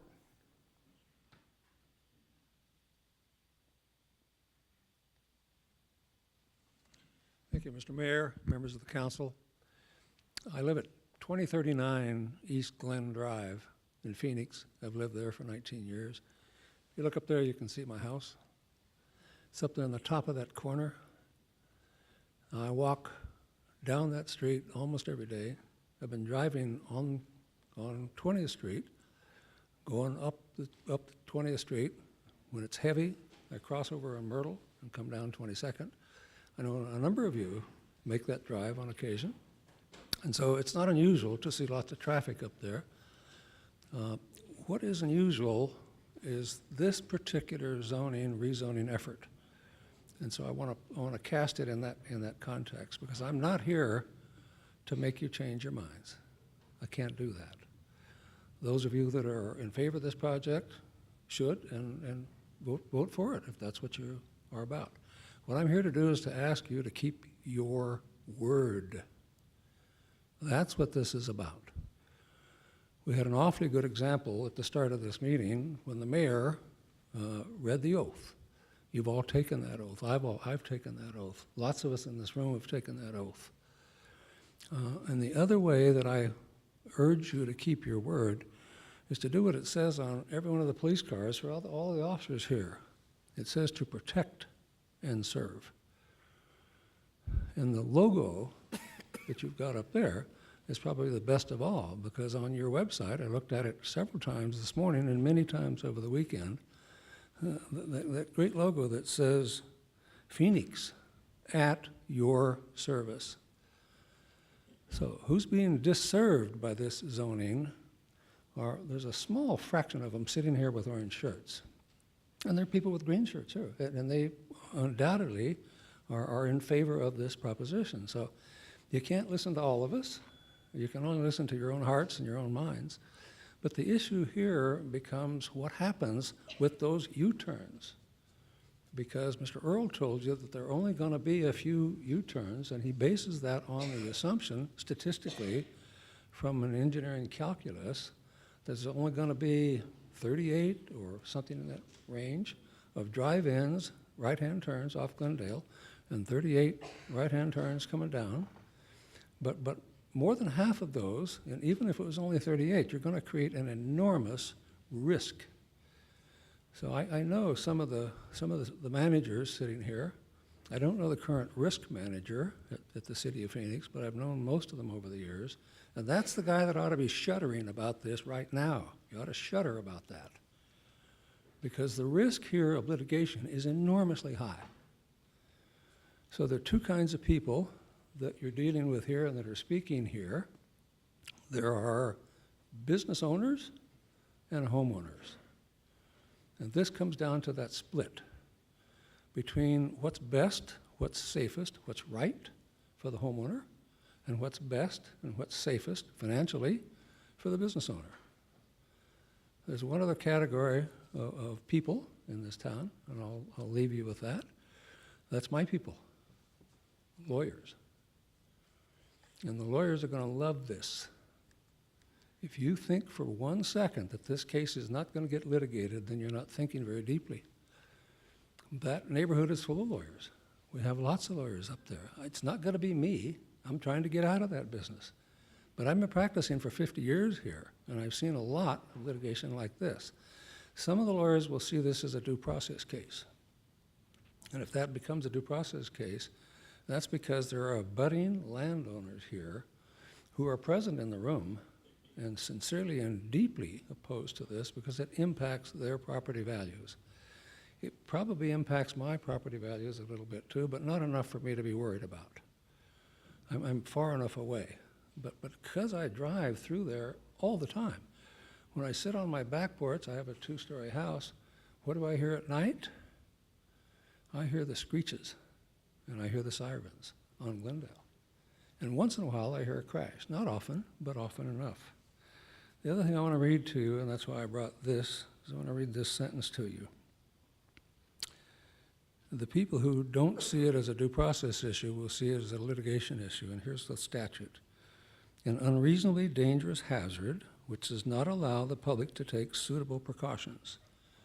That comes out of ARS 12-280.03. And the case that cites that is Galati versus Lake Havasu City, 186 Arizona 131. So what happens in those cases is that the sovereign immunity is lost. It's lost only when that language comes to fore.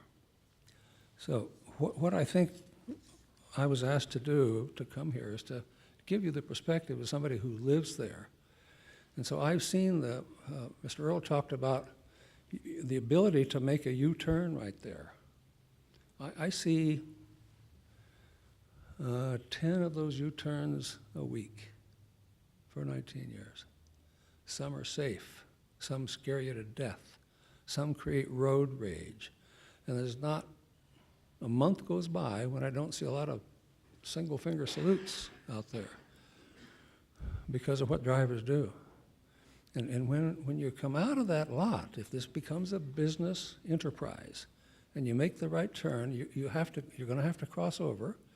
There have been speakers here who live on the other side of the freeway, where my daughter lives and my son lives and my grandkids live. They're within 100 feet of that. I'm less than 100 feet from there. And what they see is people trying to make a U-turn down past several of those houses because they have got to come back. Most of those people, I don't know, because we don't know what kind of business is going to be there.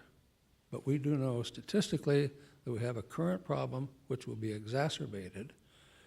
If it's only exacerbated, we can live with that. If somebody dies out there, you have to live with that. And that's the risk here. Is it a high risk? I don't know. Is it only 1%? Could be. But whatever risk it is it worth taking? Is it worth listening to the business owner rather than the homeowner?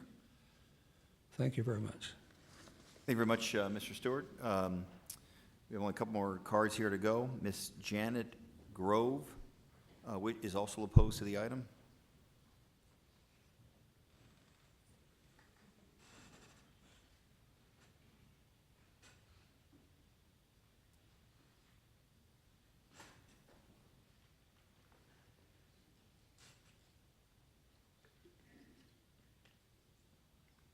Is this the spot? First of all, thank you very much for allowing me to come to speak. I have been giving up my time to other speakers, but I thought that I would come and give a face to a name. I've written several letters, and I live at 1935 East Myrtle. My house is not on the picture, it's just a couple north, and I live in the cul-de-sac. I am one of 3 families that have horses left in the neighborhood, and I am not one of the longest living residents of this area. I moved to this neighborhood in like 1997. I came here from Montana.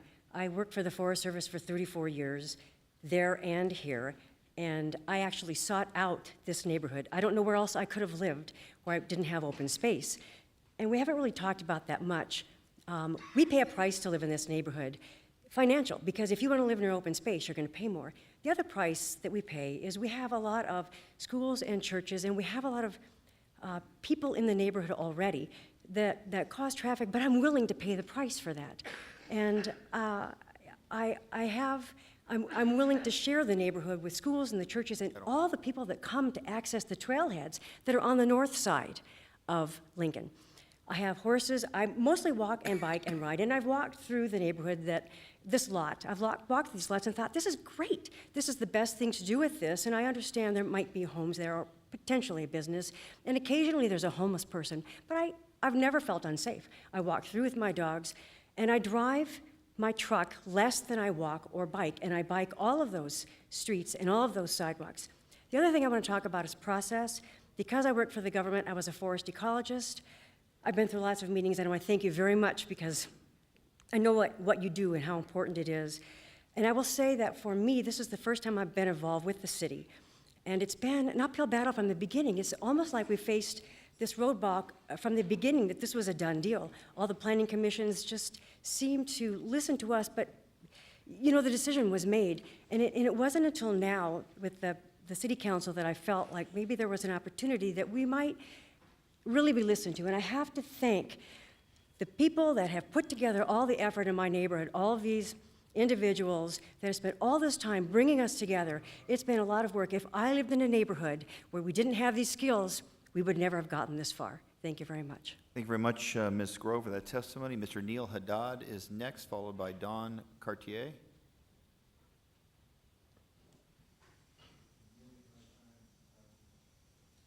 Okay. Thank you very much, Mr. Haddad, indicating opposed to the case. Don Cartier, did you provide testimony for this council?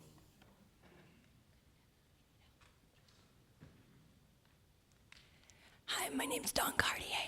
I lost my voice, so I'm going to get a little help. And I'll probably try to whisper to Taylor and have him speak for me. All right. But we did the traffic study for the proposed project, and I want to address some issues with the school. So, really, it's easier to make the left turn with the green arrow than to make the... Really, well, pieces. Really, it's easier to make the left turn with the green arrow at 22nd than to drive into the neighborhood because of exactly what was said earlier about coming out on 21st to make the right on Glendale, which does have significant delay. Because of this, we don't think cars will go into the neighborhood. That they'll stay and make their U-turn with the protected arrow. In the morning. Yeah, in the afternoon. In the afternoon. The peak hour of the school. The peak hour of the school doesn't coincide with the peak hour of the office. So they won't collide at all. There won't be so, any conflict at all. So there won't be any conflict between those two. Mayor, you might make note that we could read her lips as he was repeating. Thanks for bearing with me with that. I That's okay. appreciate it. It's important testimony. I very much appreciate that. Okay, I have no other cards wishing to speak. I have numerous cards that had provided donated time to individuals opposed to the case. I have a large stack of cards of those also in favor of the case but not wishing to speak. They will all be submitted for the record, so your feeling on the case one way or another will be submitted for the record. Is anyone else here wishing to provide verbal testimony to the City Council on this proposed rezoning? Sir, please come forward. Please come to the microphone up here if you'd like to provide that. Anyone else, if you would, please sit in the reserved seats behind the microphones, and we want to make sure everyone has an opportunity to provide testimony on this important case.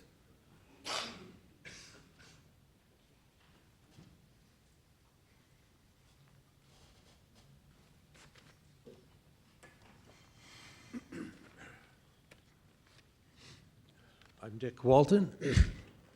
I'm a 40-year resident of the area.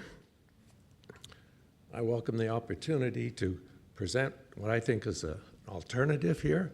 This is a great opportunity to look at this property and understand what an important intersection it is. I know that we're all familiar with it.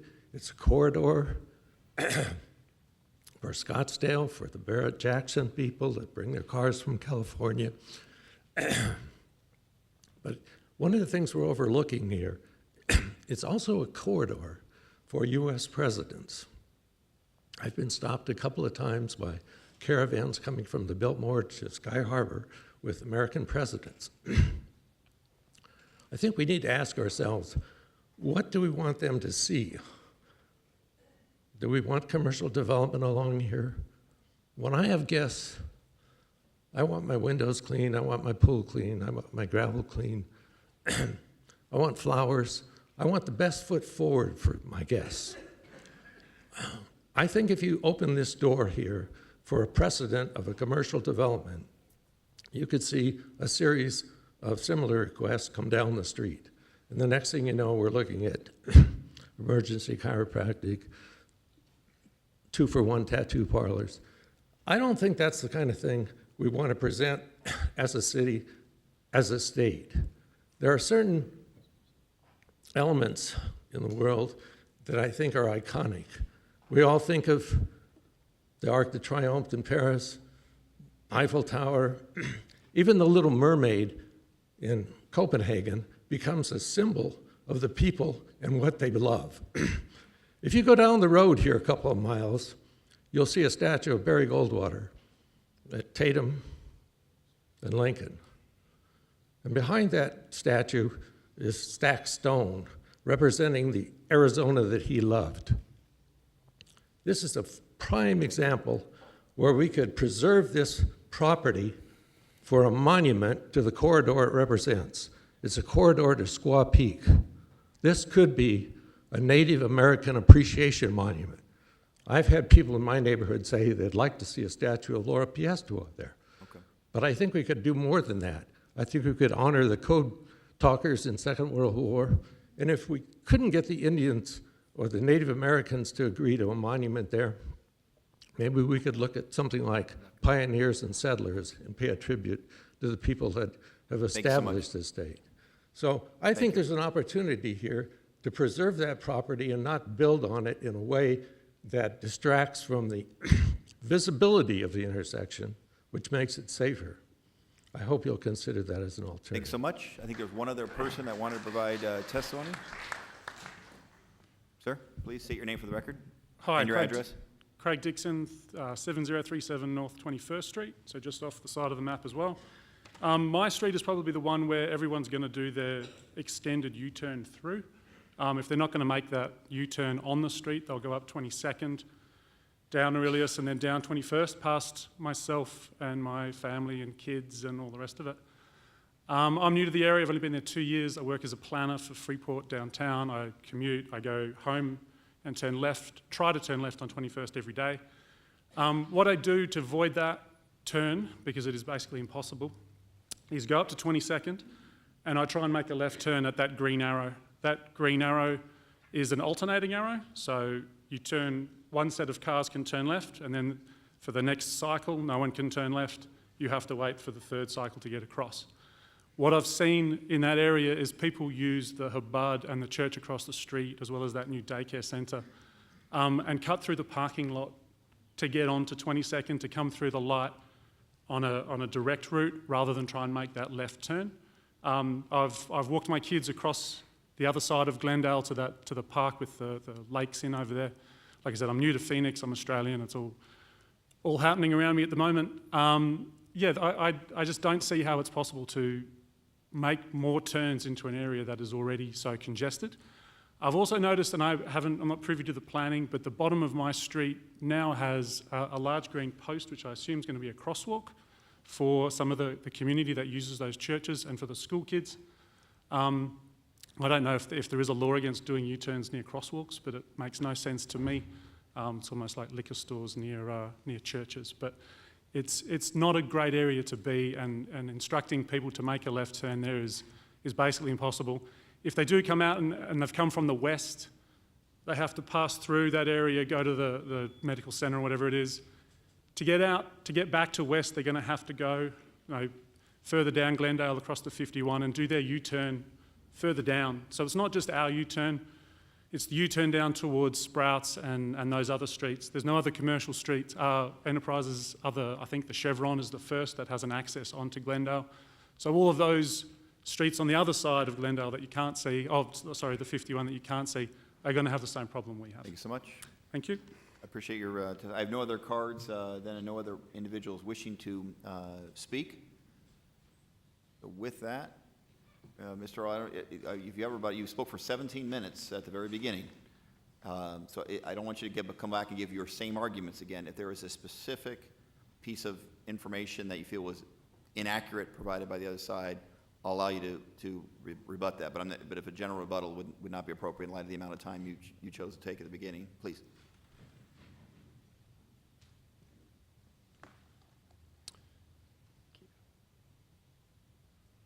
Hopefully that'll come up. Thank you, Mayor. I had to clip through some.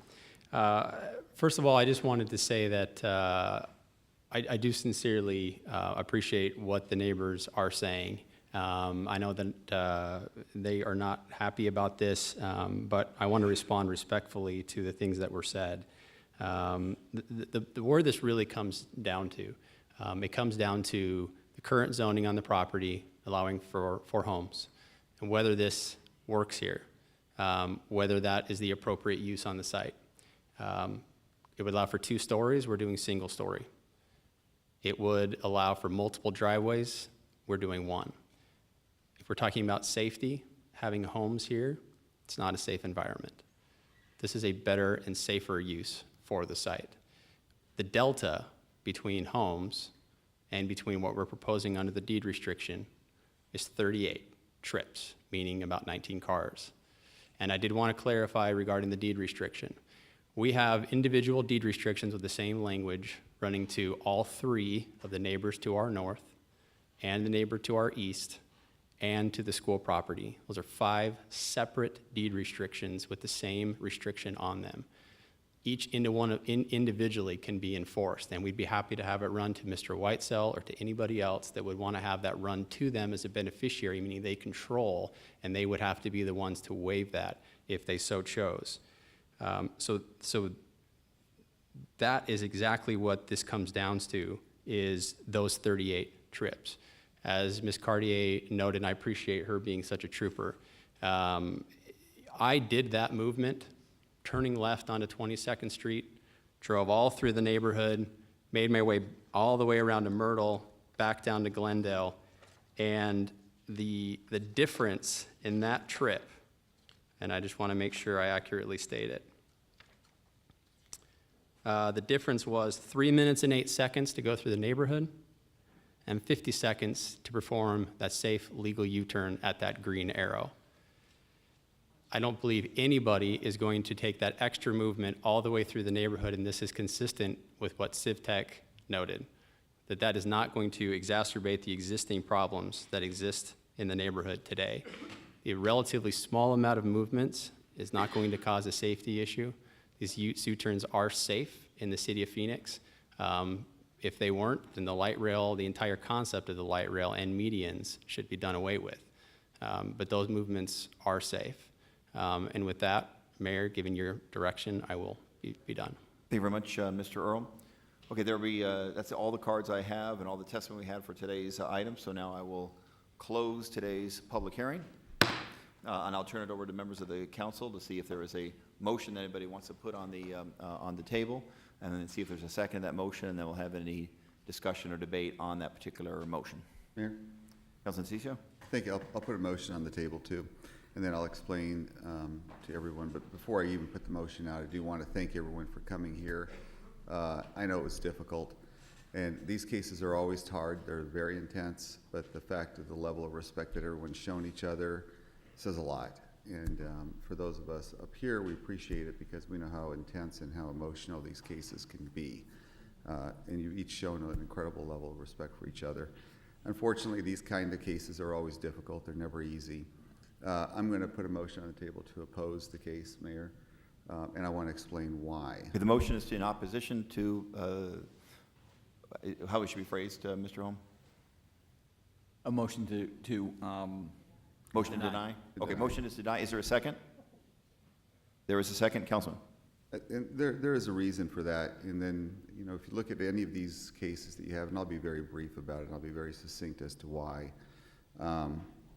But all these cases, there is a due process that goes on. I know neighborhoods at times complain because of the due process, because you're not winning as it goes through, but allows a proper vetting to go through as well. So these types of cases, neighborhood viewpoints create a more critical look, and the neighborhood that surrounds it is even more critical when we look at these cases. You have to always evaluate what it is that they're saying, what they're thinking, and it creates a more critical look to do that. So whether we have a continuance, which I know these things are hard for neighbors, especially coming down here during the middle of the day. I apologize for that, but it does create that. The one argument that was most salient to me was the one that Mr. Graham, I don't know if he's here. Wall, are you here? There you are. I can't see that far. I'm old. 59. So he brought up last week when we met, he said, hey, look, what about the size? And then one gentleman, this gentleman right here, what was your name again, man, sir? Councilman, my name is William Culbertson. You can call me Sal, but Mr. Culbertson brought up, it was the 3 points that I found problematic with the case, or the scale, intensity, and appearance. And Mr. Barnes is here. He and I worked on a lot of these RO cases back in the 90s. And if you look at 24th Street, 44th Street, they were used, really, they've done well. I mean, they were meant to stabilize neighborhoods. And I don't think anyone would ever say Mr. Barnes is anything anti-neighborhood. He's wearing the orange shirt out back there, too. But he and I worked on these cases. And it could also show a potential flaw in the whole RO case, in the RO zoning process, because if you look at all the ones on 24th Street, all the ones on 44th Street, they all have a certain design, they have a certain appearance, and they all have a certain level of scaling to them.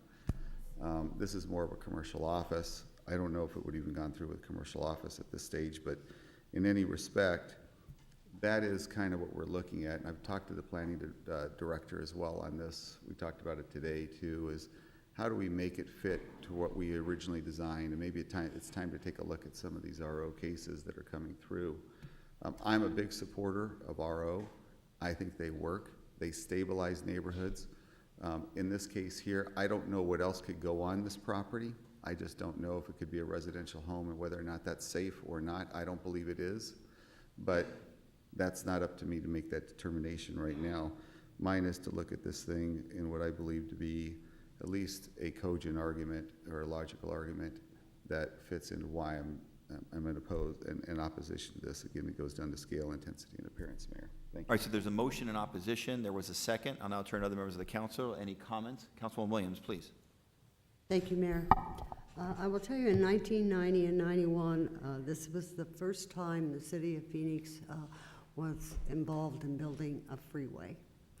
And this, at that time, Linda Nadowski was the councilwoman. I know that she held meeting after meeting after meeting on it, and I think Mr. Barnes attended many of those meetings. We were very concerned about safety, traffic, and truthfully, we were concerned about preserving neighborhoods. And when we talked about purchasing this property, it was to help preserve neighborhoods because we were told that the traffic, the intensity, and the close approximation of the freeway would have a very negative impact. And I was on the council that voted for this. And we knew that we had to take all that into consideration. And we decided that residential was not appropriate at that location.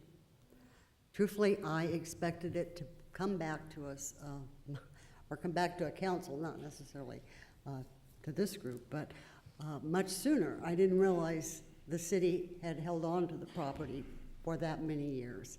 And I know now we're putting a lot of pressure to get rid of excess property, so I guess it is what it is.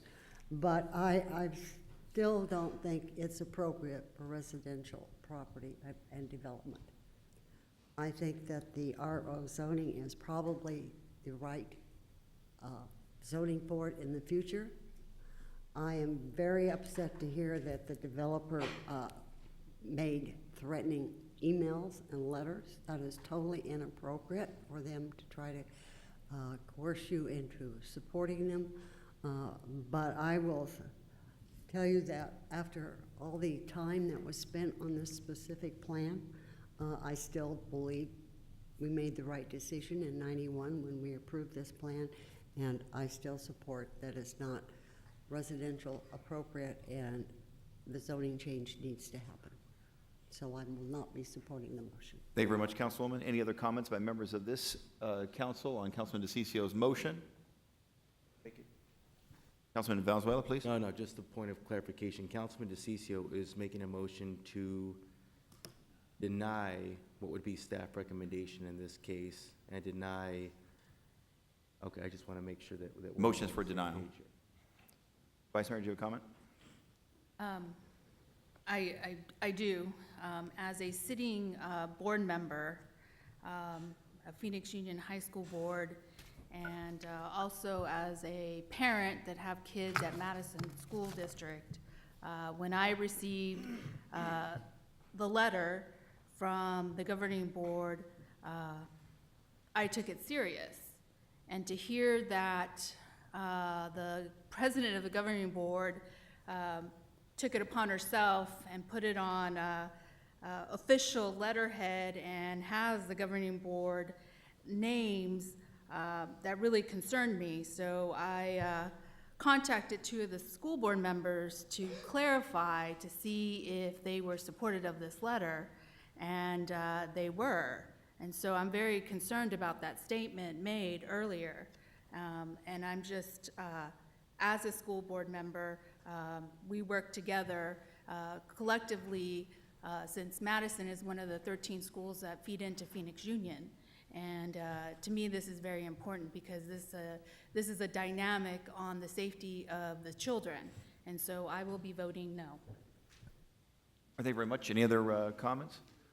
I would just say Mr. Alexander is a good man, as was described by his attorney at the beginning, working on a lot of very high-quality projects in the city of Phoenix. But I do agree with Councilman DeCiccio that this is not the right project size, scale, or from a safety concern, the right project at this location.